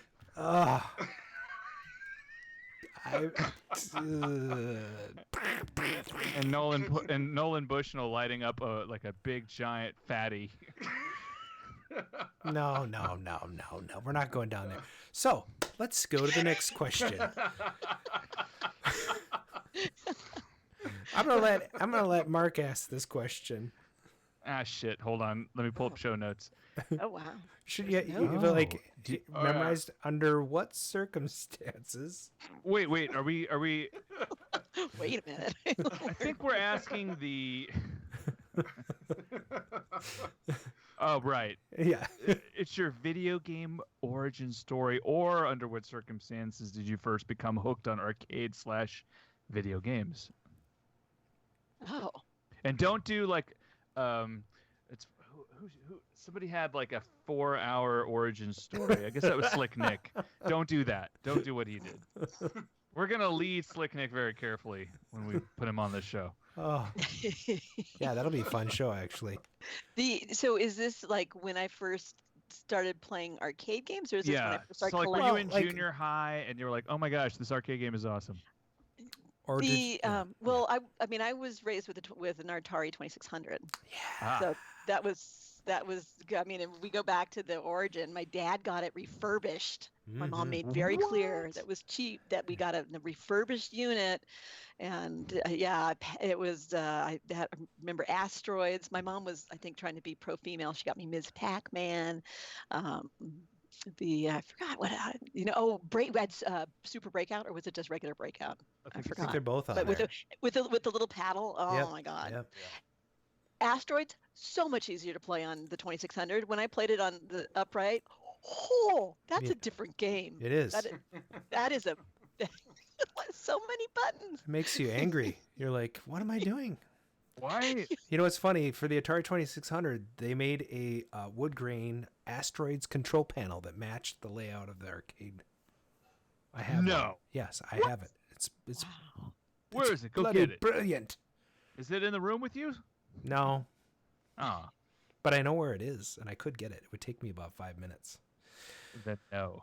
Then no. So that's funny. Okay, here's a nerd question for you. Do you know Heavy Sixer, Light Sixer, 4-switch, Vader? Which model of 2600 did you have? Oh, I don't know. Okay. No idea. All right. Well, that's good. At least you're not completely. I don't know what happened to it either. My mom probably sold it for $quarter at a garage sale years ago. Yep. Like, that's kind of what my mom did. She did that with my Breyer horses too. I'm like, Mom, idea how much all these are worth now. I have a Briar elephant. Do you want it? You can have that. I'm actually serious. Sitting down in the basement right Did they make the Briar? I didn't know that. I just knew the horses. Yeah, they used to make all kinds of animals. Oh. Yeah. So anyway, the Atari 2600, and then what? When did you go to the when did arcade games? High school. I went to the arcade and with my group of friends, and the thing for me was I'll say I'm still not good at video games, and I did not have a natural proclivity towards playing them and getting good scores, and so I was really intimidated about having there's a puppy in the background. So I was very intimidated about having like squirrel. It's distracting. Can you guys smell that? I was intimidated to have anybody watch me play. So for me, I would, when nobody was looking, I would sneak a quarter into a game and play dog fart, and I would play. Usually Tempest was the game that I always wanted to get good at, and I loved Tempest. I loved the vector graphics. I mean, I didn't know they were vector graphics at the time. I just knew this was a really cool looking game. Yeah. I knew that I sucked at it, and I didn't want anyone to see me because I felt like it would be confirmation that girls can't play video games. Oh. That they'd see, that I did poor. If I did poorly, they'd be like, "See, girls are suck at video games." Wow. And I didn't want to have anybody get that impression because I just knew it was me that I sucked at video games. So I was very shy about it, but I secretly loved them. Although I overtly hated Dragon's Lair because that damn thing ate my 50 cents. Like it was like that, like 15 seconds. I know. And then that damn, I was like, I'm gonna go. Oh, done. You're preaching to the choir. Yeah, I lucked out. There was a BBS with a solution for Dragon's Lair, so we had the left, right. And so I would have my friend read it out while we were playing. Oh. And that was the only way to get enjoyment out of a Dragon's Lair. Yeah, the other way to get enjoyment out of the Dragon's Lair is to never buy it. Ah! I see. Yeah. So do any of you guys have did any of you ever ultimately get into the Laserdisc games? Or you? There's actually a couple that I like. I like, I think I like Firefox. And I could see that. What's the other one where you're flying an airplane? Mach 3? Mach 3. That might be it. Yeah. Where you're in an airplane. That's a good one too. Where it's basically a raster game with a picture background. So it's not what's the anime one? Cliffhanger? Yep. There's a couple. Cliffhanger, there's Don Quixote. Yeah, but I want to get Gallagher video disc. Have you seen that? It's so bad. Cliffhanger is awful. It's super hard. No. I don't know. You're supposed to fix the engine with a wrench at some point. Sounds great. I watched it on Starcade and I was like, yeah, that's a mean game to make kids play. Almost as bad as it is. It's like and Dragon's Lair looks so beautiful. You have first of all Don Bluth graphics, right? He's freaking amazing animator. And my fiance's daughter is enrolled in his school, by the way. And anyway, and he actually critiques their work. It's really amazing. Anyway, so I'm trying to get him on the show. Spaces, all that shit. Oh, get Don Bluth. That'd be amazing. Yeah, it'd be fun. Anyway, he's not going to do the show. So. You never know. So anyway, I walk up to this game and it's got the monitor on top of it, right? And it's showing the entire arcade how awesome this game is. And I put my 50 cents in just like Carrie. I was like done in like 20 seconds and bam, I'm never playing that game again. I remember playing it and thinking like, so I can't move wherever I want. I just it was like the most disappointing thing. I watch it and I'm like, oh, this is cool. You can make this character do all this neat stuff. Then you get on there like, no, you don't make him do anything. You just go this way, go that way. And I was like, done. I have the VCR version or the DVD version, and my favorite way to play that is to just watch it play itself. Oh. It just goes through the whole thing. I'm like, oh, so that's how you beat that. And then it repeats itself midway through, and you're like, wait a second. They just flip the frames and make you do it backwards. Yeah. What? It's clever. So when did you go from like just playing them to collecting them? What was that transition?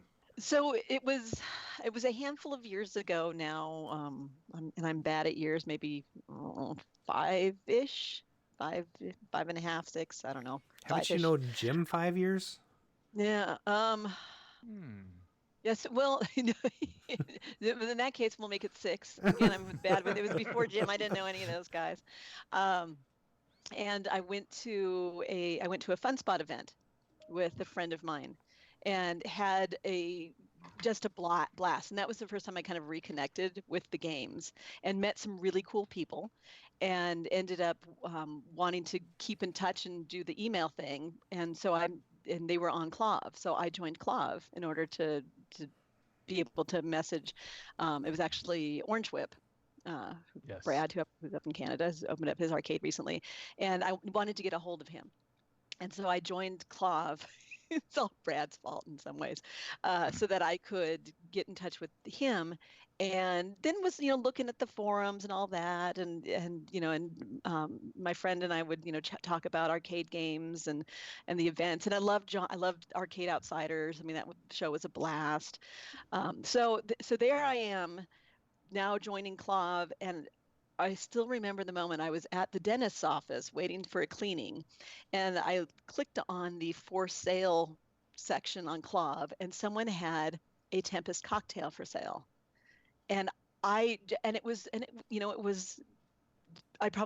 shipped it, so I probably wouldn't pay those sorts of things now, but it was like a decent price. I forgot I don't even remember what I paid, Sure. like maybe $700. But I was sitting there at the dentist, and it was all of a sudden like, oh my God, I could own one of these. Yeah. And then I thought, high school me would be so proud of grown-up me if I bought a Tempest. And that started it. Like it was just like this epiphany that I could actually own these, because my friend had them, and I met these other people who some of them collected, and so yeah, it all happened there at the dentist's office, and I contacted the seller and ended up getting, and I still have it. It sits behind me under a protective layer, because one of my dogs often uses it as a perch. That is actually a really, really cool game. The cocktail version of that game is amazing. I love it. I actually looked at buying one myself, but it was probably in California and I needed to ship it to Minnesota. Not worth it. No. And I really thought, that'd be so cool. And it was a unique looking cocktail. There is a centipede matching companion. They made a few centipedes in the same form factor as that, but it's pretty rare. Brian has one too, I think. A millipede? No, a Tempest. Are you paying attention? Oh, Tempest. Yeah, Tempest Tempest. So, yeah. No, millipede's the same format. Brian's actually shopping right now on Facebook Marketplace. I was looking for his next score. Oh God. Yeah, and I love that it has the full 19-inch monitor. The cocktails that have the shrunken monitors, and some of the cabarets with the smaller monitors are just. I had a Missile Command cabaret for a while, and it was just kind of sad. It's cute, but yeah. I've been trying to talk Clay, and so there's some scuttle about Clay re-releasing a Tempest multi-kit. And what I'm trying to convince him to do is do a 2-player Tempest version for the cocktails, which is almost completely like useless, because who owns cocktails? But like, how awesome would it be to be able to have both players playing at the same time on a Tempest cocktail? That'd be cool. Like cooperative Tempest play. Wow. What? Yeah. It would change the game. That would change the game. That would be. And I wish that there were more cooperative play games. Yep. Because it especially from the kind of the mid to early 80s, it's a lot of changing, taking turns, and to actually have like a true cooperative play, or even a versus play. I think like the Space Invaders 2, where you shot at each other. Was that? Oh yeah, the other guy's on the top. Or that's kind of fun. Yep. I mean, something other than a fighting game, but. Be fun to see those more cooperative. And a lot of the 2-player games, where a lot of them would end up being competition, especially later on. So like a cooperative one where you're like trying to get through levels. Like Joust. I mean, it would be a neat one. I don't know. I thought it'd be a lot of fun. Plus, it's interesting because like Joust and Mario Brothers, both cooperative, or you can play against your opponent. So, yep. Always, yeah, interesting. You could probably do the same thing with Space Invaders 2, really. You could just work at shooting the aliens instead of trying to kill each other. Yeah. You know. Well, it's like Joust when you're kind of playing together and then you're like, what the heck, ding. But that's no fun. That's no fun. Step on your head and you're dead. Oops. So do you remember going to arcades then, as you said, in high school? Yeah, high school. So yeah, Galaxican Arcade is where I went in I grew up in San Jose. Okay. And so it was kind of on the border of San Jose, Saratoga. Was it in a strip mall or was it a standalone? Oh, it was a strip mall. Oh yeah, yeah. Oh, man. And it ultimately turned into like a yoga studio, and then I think it was a karate studio for a while. I also remember going like to Chuck E. Cheese. Yeah. We had a Chuck E. Cheese not too far from me, but that wasn't as good as the Galaxican Arcade. Sure. And my friends and we would all go there as a big friend group, and Yeah. as I snuck away to play my Tempest. Were you in any extracurricular classes in high school, or like what was your what made all of your friends sort of combine? Oh, that's wow. I don't know. We were all nerds and outcasts. Does that count? You were in marching band? I can't tell. You see, drama. Well, I'm sort of king of the dipshits. I took piano, flute, and harp lessons. I also did tap and ballet while growing up. But probably in high school, it was mostly although I did have 1 year in the orchestra, playing the harp. Next Christmas video, tap. She's got to do tap dancing in the next Christmas video. Or harp. Oh my God, I wish I still had tap shoes that fit me. I loved tap dancing. It was so much fun. But drama, I was in the theater club, and I wasn't on the stage so much. I think I was in one musical, but I did lighting. Oh. I thought lighting was really Yeah. cool. And I had a fear of heights. And so I wanted to conquer my fear of heights by learning to, climb up these big, tall ladders and hang super heavy lights. And I thought that would help me conquer my fear of heights. It didn't, but it did make me capable of climbing on top of tall ladders and hanging things while I'm totally fucking terrified. Yeah. There was that. Still scared of heights. Still hate ladders. We used to sneak into the high school when it wasn't in the summer, and the doors would be open. And the only people in there were the janitors. And so we'd sneak around inside the high school, and then we would try every door. And one time we got into the theater. Okay. And there's a catwalk. Oh, I love the catwalk. Yeah. On the catwalk. And they take you to like places where like, why is there a catwalk above this? And you're yeah. So we climbed up. Well, I didn't, but I terrified. I sat there watching while my brother climbed up into there, and I was get down from there. We're gonna get in trouble. And of course, we got chased a couple times, which is really exhilarating when you're a teenager. So, but doesn't happen as an adult anymore, right? I haven't told that story ever. I don't think I've ever heard that. Yeah. Your delinquent youth. Nice. Yeah, exactly. I think every one of us in this on this show tonight can raise their hands to being in theater. You were in marching band. You're in marching I actually band. subbed for theater, but they made me play the Birds like 12 times. Oh, it was a bummer. Yeah, but I know that movie really well now. Marching band is, that's almost like theater. Band geeks and theater geeks. It is. There's a little bit of dancing, a little bit of choreography in marching band. It's hard to be in the marching band when your instrument's a flute. I mean, sorry, when your instrument is a harp. Oh, yeah. I would have been okay if I'd stuck with my flute. There weren't a lot of harpists or pianists. Like, oh my God, this piano. Oh my God. They made me march with an oboe. That was terrible. Oh. And you get were the double reed. You're like, next year, have Jim take you to the New Standards holiday show here in town. They do 2 days of shows, and there's a harp and tap dancing. I kid you not. Oh wow, it's fantastic. I know. Have you ever been at the Holodazzle? Yep. March. But that's done. Have. They don't do that anymore. It's over. Yep. I actually marched in the Holodazzle once and almost died. It was so cold. It is Oh. crazy cold. Like I was like talking slow when people saw me. I love Minnesota. Yeah. Yeah. That's why Okay, he back moved to Houston. back to Carrie. Okay, so let's ask her another question. Brian, you pick one. I asked the last one. Oh, he's like, I'm I on did, but Craigslist. No, it's good. No, hey, I'm I gotta on buy Craigslist. Don't look, I already went driving for games I need today. another tail gunner. Who are your? Okay, I'll ask you, Carrie. I'm going to jump across. Who are your heroes in the arcade collecting hobby? Wow. Billy Mitchell. I'm You just get kidding. to I'm just define. kidding. It could be a Just Billy kidding. Mitchell. It could also be an Orange Whip. You don't know. Orange Whip.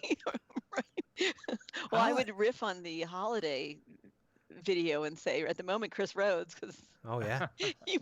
he was a rock star, and the work that he does really is phenomenal. The way that he honors these games and in his restoration is. It's funny because he's like not a hero to me. He's like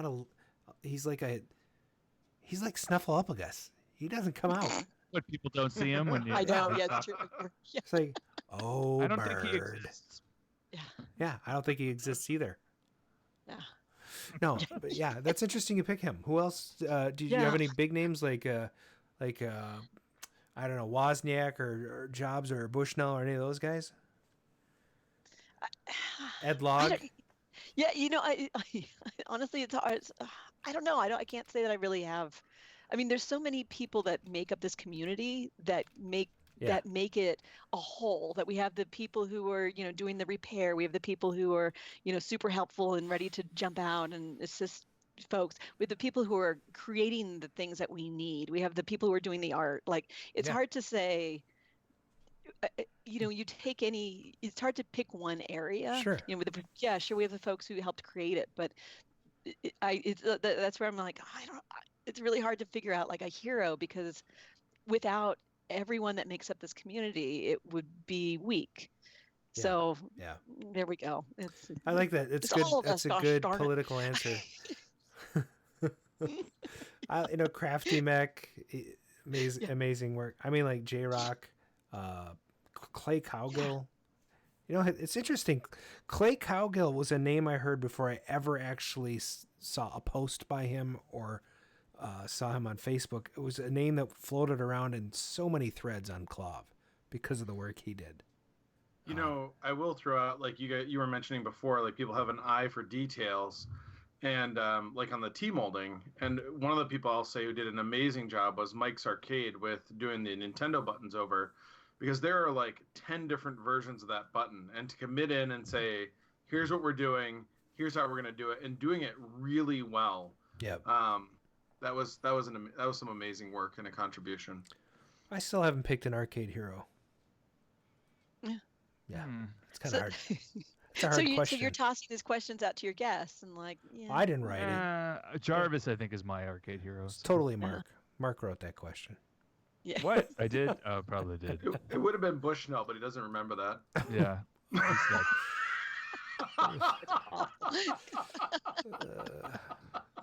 I'm going to make a GIF. Wow. Well, yeah, you make a GIF. I downloaded the video before you edited it, so. Yeah, well, thanks for that. So Tempest is obviously one of your favorite games. What are say 2 or 3 of your other favorite games? Reactor. Oh yeah. I love that game. I like your Reactor pickup story. Yeah, that was a good one. That was also, thanks to a fellow collector who helped me, haul it down these narrow stairs and all of the drama of, who's getting the game. But yeah, I love that game. It's the music is amazing. It's so quirky, and I like a lot of weird games. The thing that makes me sad about it is I can only play a couple of games of it, and then my hand gets really sore, my wrist gets sore. Mm-hmm. So it's not some. I wish you could jump levels, because I'd like to practice with the unprotected core, because you have to go through, for folks who aren't familiar with Reactor, you're trying to basically knock down these enemies that are coming at you, and also knock down these little these little rods, and you have a core in the middle, and that is growing and ultimately would push you into the sides. And in the beginning, it's protected, so you can be up against it and it's no big deal. But then it becomes unprotected and it tries to swirl you in like a tornado. And that I'd like to be able to just practice that and not have to go through the first part, because I would love to spend as much time as I can. And my hand and my wrist get so sore, I can only play like 2 or 3 games, and I'm like, okay, I'm done. Maybe we should get J-Rock to make a level jump. Yeah. Oh, that would be awesome. Yes. So you got Tempest and Reactor, and what else? Yeah. And this one breaks my heart because mine's broken, but iRobot. Oh. Such a cool game. That's the 3D images on the screen. You draw stuff. Yeah. That's the city thing where you can you can draw, but otherwise, it's the polygons and I for some reason I just kind of identify with that little robot. Like, it's like going along. He's trying to change from blue to red or red to blue. I forgot which. And there's this big brother's there, ready to just like, oh, I caught you jumping, bam. You're dead. I saw you. It's like I just kind of identify with feeling like there's you're just trying to live your life, and next thing you know, somebody's. All right, 2 questions. Are you mobile? And if you are, can you show us your arcade? Yeah. All right. Let's see how this goes. Okay. Yeah, you're right. This is actually thanks to my. So. Oh boy, we're moving. Oh, we're moving. Standing up. So I can show you the. Try not to step on the dog here. So I'm in my living room. So I have now 6 games in my living room, right? Yeah. I remember years ago asking someone, like early on when I first got into this, asking someone, how many games do you have? And they're like, let me think. And now I'm that person who's like, and I'm like, how do you not know how many games you have? I'm like, shit, that's me now. So I have the Clax Cabaret. Oh, that's and and a gyrus. Most of my games, by the way, I bring to California Extreme. So both of these guys come. I think I saw the sticker up here. Nice. So here's the aforementioned poor broken iRobot. The power supply issue. It was working. Now it's not. It's refreshing. It's a shitty power supply. The reactor. Here's the kind of a cool one. So I do have an affection by. This is not anything I remember. Nice. That game is awesome. Such a fun game. Yep. Right. So I picked up a ringer probably about a year ago. The funny story very quickly about this is I'd seen this game. I'd seen ringer. This particular game I'd seen for sale. Desperately needed restoration. The guy was asking too much money. And I was like, oh, I'm going to wait this out. And the price is going to go down and then I'm going to snap it up. And some other fucker picked it up and I'm like, damn it. And then I see this. And then there were no ringers for sale. And then actually a friend of mine gave me a heads up, like, hey, look on Clav, there's a ringer. And so I contacted the local guy in San Francisco. Awesome. He's on Clav. Awesome local collector. And it's actually the same game that I had seen, and he restored it. And he works in a commercial arcade, and it was there, and he was like, it pained him because people would put their beers up here. And so he sold it for not much more than what he had bought it for. Wow. He loved it. He wanted to have a better home. He didn't have room for it, and I did, because it fits conveniently in my hallway. It's so narrow. I love it. Just for the chatters, Ringer is a fantastic horseshoe game. Look it up on YouTube. It is it is a fun game. And look at that. You could reach right across. That's so great. Yeah. So you basically do the horseshoe, and you spin this guy. It's stupidly simple and addictive. Like these old games where they're not particularly complicated are so much fun. And when I've had friends over, like that's the downfall of that one is it's not as much fun to play by yourself. Right. So, it helps to have friends. It is awesome. Atari football the same way. Yeah. It's not very fun to play by yourself. All right, here we go. In the hallway. So now I'm in my garage. Oh, okay. We're in the garage. The garage. Yeah, and I open it up each year at Halloween, which is always a blast. So, Yeah. so we'll just take you down. We did Asteroids Deluxe, Shadow Dancer, a game that I hadn't planned on liking, and I'm not a big fan of Shinobi, but oh my God, you take Shinobi and you give him a dog, and cool. it's best game ever. Like I have to try that. I've never tried it. It's so much fun. Cool. And I've had to learn not to get irrationally anxious about the dog getting hurt, because what happens is you can send your dog to attack, and then if you don't rescue the dog in time, the dog will get hurt. And I had to dial back, it's not a real dog, Carrie. Just stop. It's okay. So I'm like, no, don't hurt my dog. Elevator also, action. I absolutely love elevator action. That's a great game. Yeah, I picked this up because I was going to convert it to a zookeeper. And then I was told, no, don't do that. And it was in terrible shape. I got it from some meth users in San Francisco. Oh, nice. And and I was convinced not to. Yeah. And I'm so glad I didn't convert. The game, it's a great game. I love that game. I love that story. Karate Champ, got Mortal Kombat, which actually I also have a J-Rock board. I have the Williams, multi-Williams in. Cool. Cloak and Dagger, love that game. I like the... That's a Defender conversion? Yeah. Okay. Yep, and I did that conversion. I got it as a really beat up, broken Defender, and did the conversion on it. I know someone who did a conversion on one that was mint. I would like to kick him in the shins, but You should have made it a Turtles. It would have been better. Wait, don't give it away. Yeah, this one was quite trashed, and it was bad.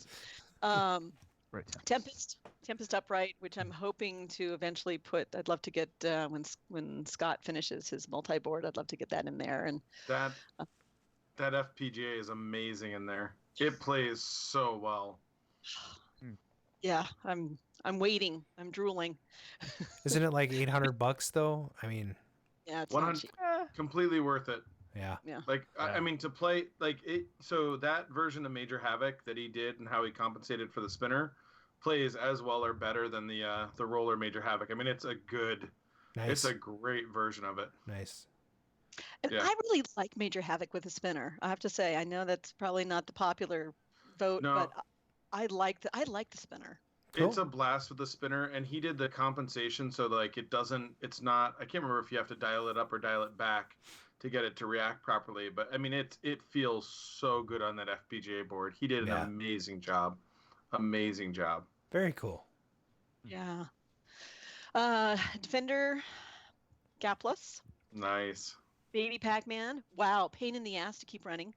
Just FYI, I'm sure no one's ever said that before, but I learned a lot on that game. In fact, I become really one of the good repair skills I have is repinning connectors, because I just had to repin everything. Yeah.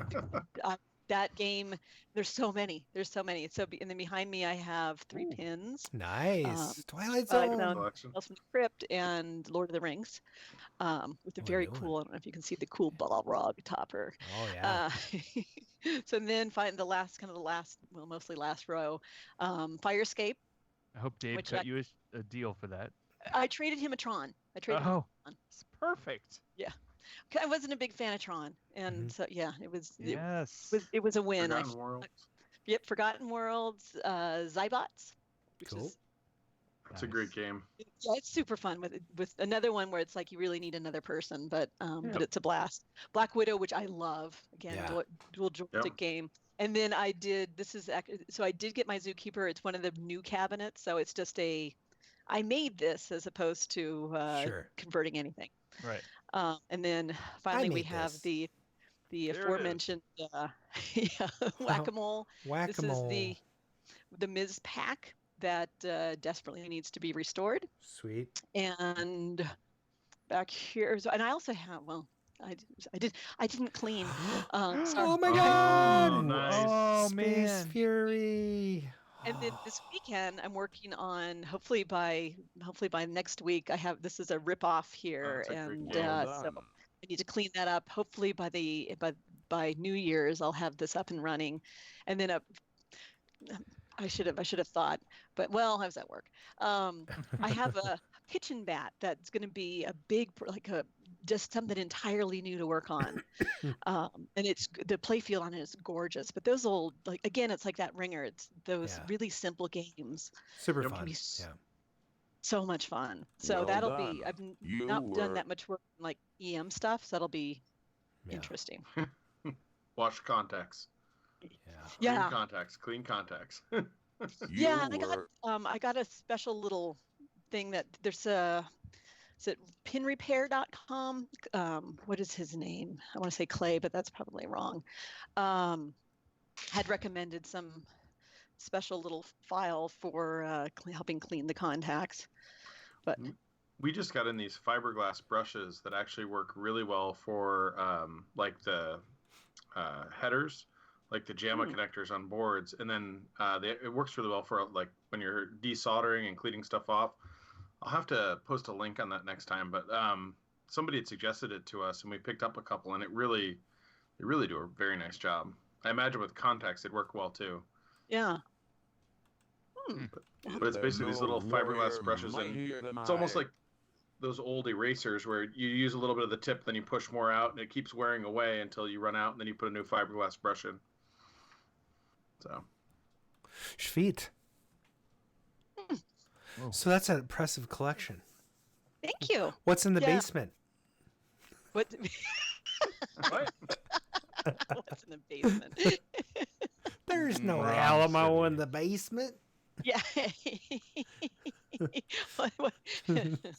Just, it's Minnesota humor. Right, exactly. I do have a little bit of a crawl space with some old Christmas decorations. Oh, man. She's got a row of Vectrexes under her porch. I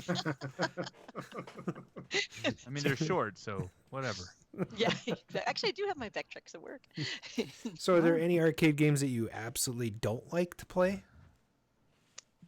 Yes. 10,000.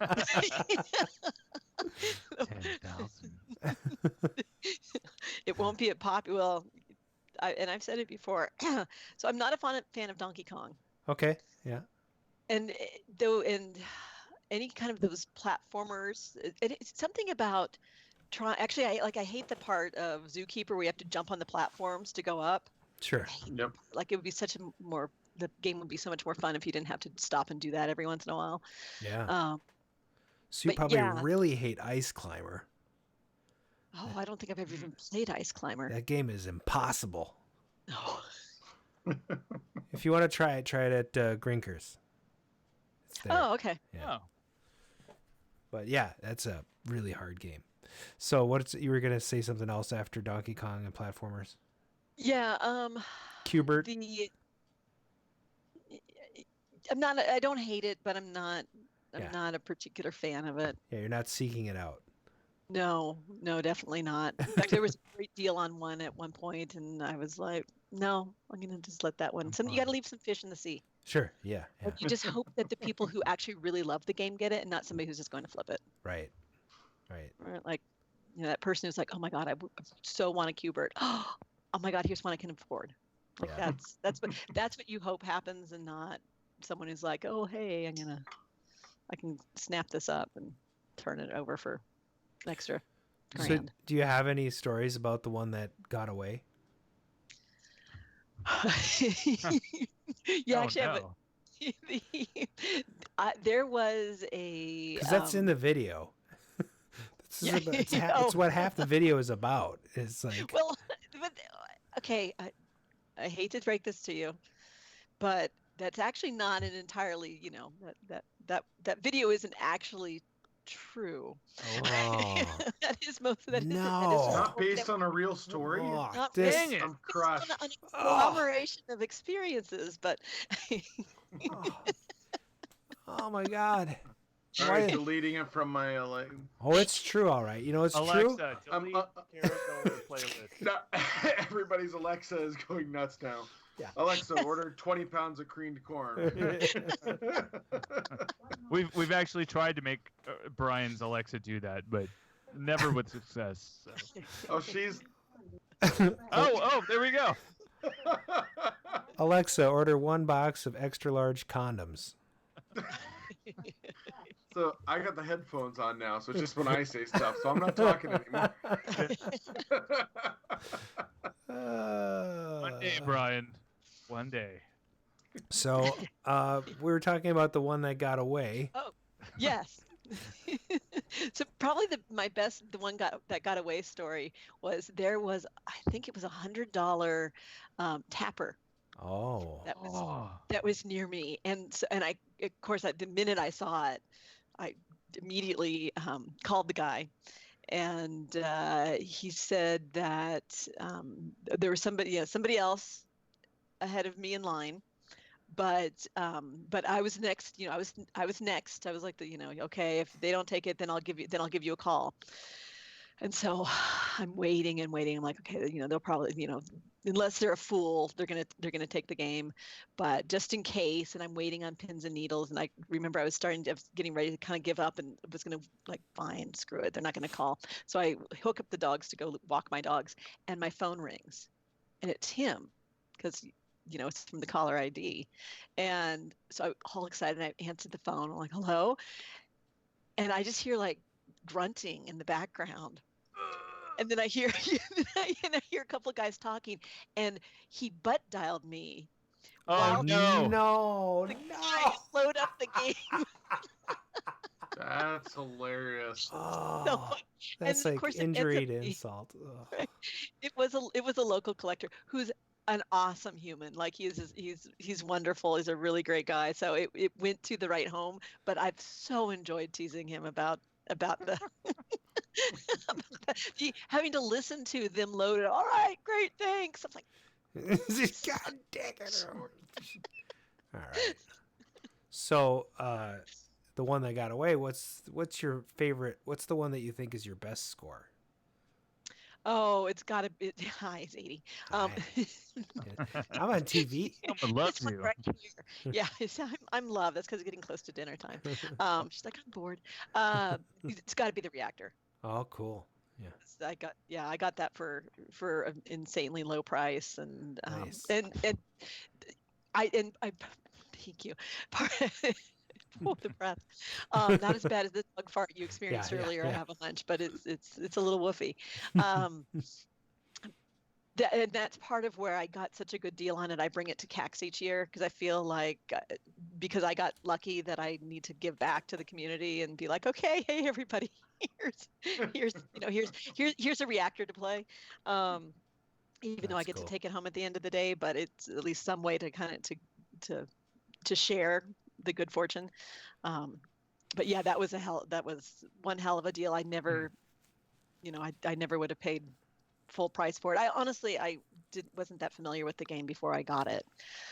I'd never seen one in the wild, and I love the game. It's not anything I don't see ever selling it. It's not something I didn't turn around and flip it or anything like that. So. Nice. So you have all these games, and you do a lot of your repairs. It sounds like. Do you do all your own repairs, or what do you send some stuff out? I don't want to fuck anything up. Yeah. So the game. So I do. I'm comfortable with the monitors, the power supplies, the wiring.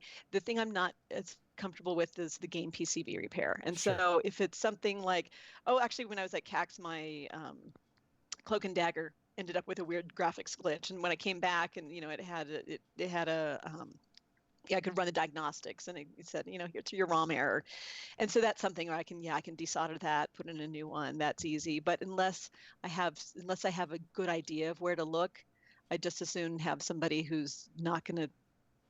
I'm in the same boat.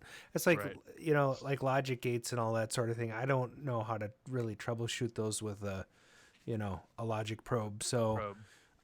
I have out the logic probe. I have one. I have a logic probe, and it sits in my toolbox. Yeah. Doing nothing. Because it gets to that point, I'm like, okay, who do I know I can send this thing to? So. Yeah. Yeah, that's cool.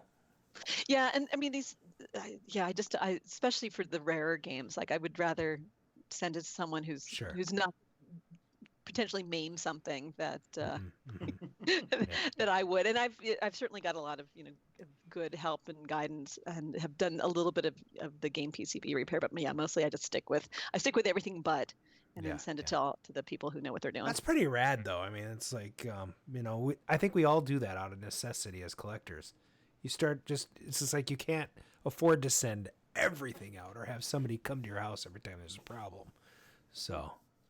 Well, and it's fun. Yeah. I mean, bringing these things back to life. I mean, maybe because I sit at a desk all day and my great contribution to the world is like, writing memos and talking on the phone. It feels, right? Like it's so gratifying to come home and take something, take like that ripoff that looks terrible and make it beautiful, or and to make a game that work again, to bring a monitor back to life and say, look at this, look, I did something, I did this, and it's a wonderful feeling. I wouldn't want to.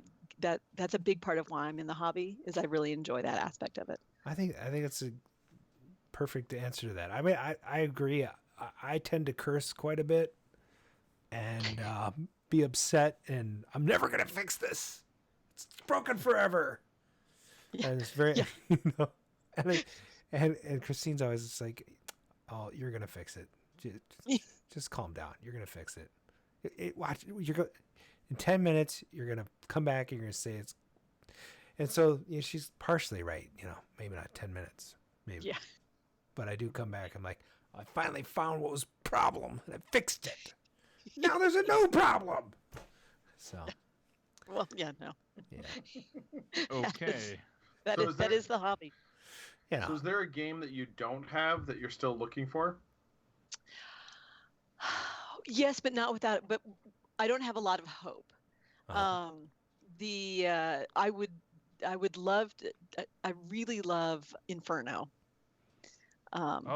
I don't think I'm ever gonna find one, but that would be like that would be the game that I would love to have. That. Where have you played it? Actually, a local collector's house. He has it, and he brings it to CAX each year too. But when he opens up his arcade, and he's wonderful. He and I share some of the same games, and so we've been able to go and test things, and then we've helped each other out with that. But whenever I go over, I'm like, okay, wait, I gotta play Inferno. Is that Colby? Yep, that is. That sounds right. He's about 20 minutes from me. Why is this game so rare? It's a Williams title. It was a prototype, wasn't it? They didn't actually do a full production run, I thought. Oh. There is somebody who's talked about reproducing it, though. It looks cool. I like it. Yeah, and the controller is very unique on it. So that's the other. The joystick is the same as Blaster. Mm-hmm. But yeah, it's an amazing game. Interesting. That's cool. Adam's like, my next score. I know that's why I hesitate to say it. I should have been like, I want. Damn it! I want a Pingo. Just say you want Exterminator. Adam will never go after it. That's true. That's true. I mean, let's be honest, Brian. Most people won't go after it. I mean, it's not it's a good game. It's a Played it last terrible game. night. Were you? I wasn't drunk. What is the sound of one hand clapping? Oh, it's Exterminator. Hey, Brian, did you get to play that space app that you picked up, or was it just already ready? It was already ready. Oh, okay. Yeah, did you hear that, Carrie? I grabbed a game today for Mark. Yeah. From Green Bay. Oh, Green Bay and back. Isn't that sweet? Anything not to have to drive through the snow. I'm like, yes, thank you. You did your time with that, huh? Anything to get rid of the pinball machine that I accidentally bought and was getting in trouble for and didn't want. Smart. How do you accidentally buy a pinball machine? Oh, that was a mess. I had one person said they wanted it. Another person said they were going to sell it. They thought there was a deal done through me. The guy backed out. The guy had paid for it. And the guy had paid for it. And so I'm stuck in the middle looking at this going, well, I guess I have to buy it from you. You're not buying it from me. So I had to find another person to sell it to. So somebody in Green Bay wanted it. I said, look, I'll drive it to you and deliver it to you for the same price I bought it for. And then Mark wanted the Space Zap he had, so I said, hey, here's a better deal. I'll trade you the Space Zap minus the price because that guy's going to pay. So I just kept, enticing him in further and further. But, oh, wow. Anybody in the chat have questions for Carrie before we shut this thing down for tonight? Let's see. See if Let's give him 5 seconds. Oh, yeah. Yeah, 5 because there's a delay. There was... Someone's going to yell, was Journey! A question earlier. Hold on. Was there? There was one. Scrolling back. Streaming for Carrie's Garage brought to you by Jimbo? No? Yeah. That's Seabart. Seabart. Somebody wait, so the Davelope said, ask her what game she let go this past year and what game she obtained. Oh yeah, Dave Loeb. He's awesome. Yes.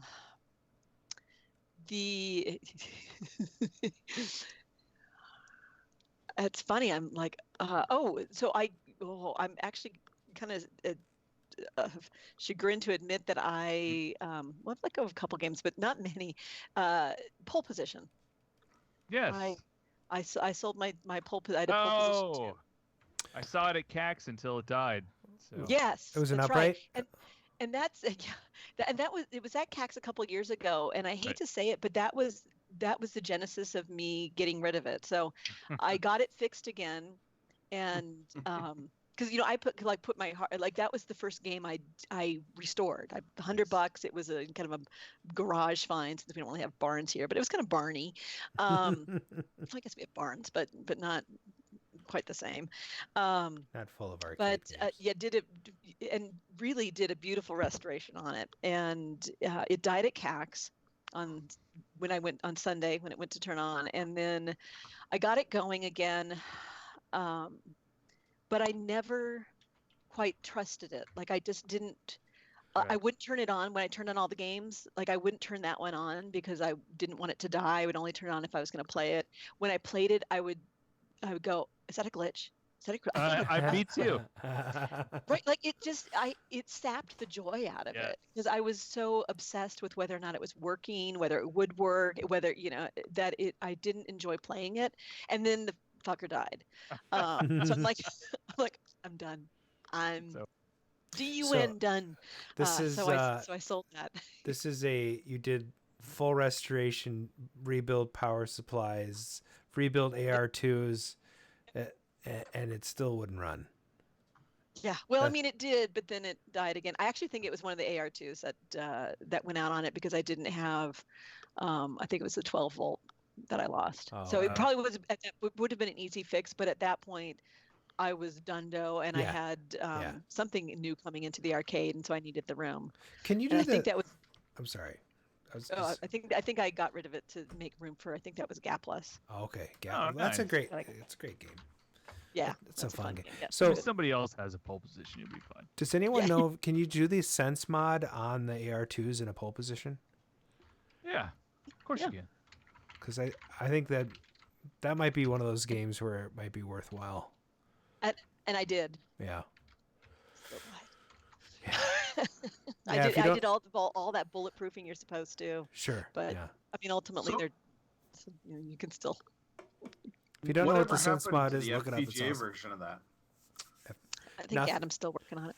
Yeah. You know what? You might as well say Adam's working on it. This Adam, because it ain't getting done. Yeah. I think if you look back about 8 years, I'm in the beginning of that thread saying, I'll get one. It's never happening. So it's taking less time than the Spy Hunter seats did. Very funny. Yeah. No, that's not true. It's vaporware. You know, there's a few projects in Clav that I'd like to see happen that never happened. But, there was supposed to be an MCR power. Well, that's actually kind of done now. You can get but the MCR power supply, there was supposed to be an AR2. I don't know. I don't know. I think didn't Spaeth finished an AR2 replacement? Did he? I thought. Yeah. That'd be cool. I mean it's on his site, but it's so easy to rebuild. I just don't know. Yeah. If there's a big market for it, Was Adam Judd involved in those seats? No, it was just me struggling for years. Wasn't that long? Was it years? Was it 2 years? It was 3 years. Really? I mean, 1,000 days. Let's just be honest. Yeah. Well, you were actually being pretty picky because you didn't want people to be upset with the product. So they came back a couple times and you made changes. Yeah. No, we went through like 6 revisions, but yeah, it was yeah, I mean this is the funny thing. So a lot of people like not to get off subject too much, but like with the FPGA for the pole position, what a lot of people don't understand is a lot of the guys that are developing this stuff or working on these projects, that's not their main job. And when life gets in the way, it's like, so what do I do? Yeah. Do I focus on my day job, which is a little bit more important than a spy hunter seat, or do I focus on the spy hunter seats? And like I've had people call like literally while I'm in surgery, like to ask a question, and it's like, yeah, he can't talk to you right now. Like he's cutting actually somebody's busy leg with open. something important. Yeah. So yeah, and Adam, who's doing the pole position, he's an amazing human. He goes to some of the third world countries and volunteers on missionary work, and tries to bring fresh water or potable water to people who don't have drinking water. Like now I have to apologize. Yeah. Which is not as important as working pole positions. Exactly. Okay? Listen, we have a problem here. Yeah. We have a problem in America. Yeah. And when you save the children, what are they going to play? Exactly. Why save them if you don't have pole positions? And they're all broken, Matt. Come on. All right, let's get them on the show. It's like, I mean, it just like took the pole position thing and made it like about the size of a pinhead. It's like, okay, this guy's a fucking philanthropist, and it's like, maybe if we could just tell Adam, look, think about how much money you can donate if you finish the pole position project. Because I'm the keeper of the list of people interested, and there are over 500, and so let's go. That's got to be worth. Oh my God, yes. A lot of money. And he's having Clay Cowgill. If you talk to Clay, have him dude, let's snap it together. Chop. Let's get this thing going. Yes. Actually, should get Crafty Mech on that. Well, we tried. Remember, you and I tried to talk to Adam, and he declined. Aaron. That's right. Well, Adam. There's too many Adams being thrown around right now. I think we should probably wrap this up. Stick around after the show, Carrie. We'll wind up. We'll give you a minute. This will be good. So, everyone, turn your hymnals to the last tab.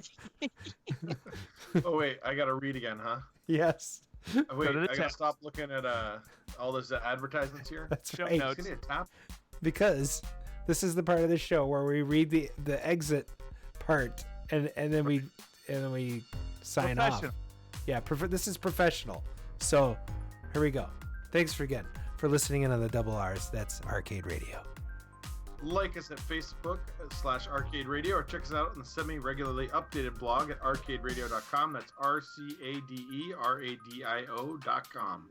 Call and leave comments and questions on the game line. That's 612-548-8446. Oh boy, something happened. Subscribe to our YouTube channel and click the notification bell so you know when we're streaming live. One click. It's only you can a also single click. Subscribe to our podcast. Yeah, one click. On Anchor FM, iTunes, Google Music, playing everywhere podcasts are sold. Yeah, I owe Steve a few episodes. I promise they're going to come out this week. We're going to have at least 3 episodes this week. Okay, that's going to be it for this show from the Arcade Radio team. We hope you had a great time, and we'll see you on the next episode.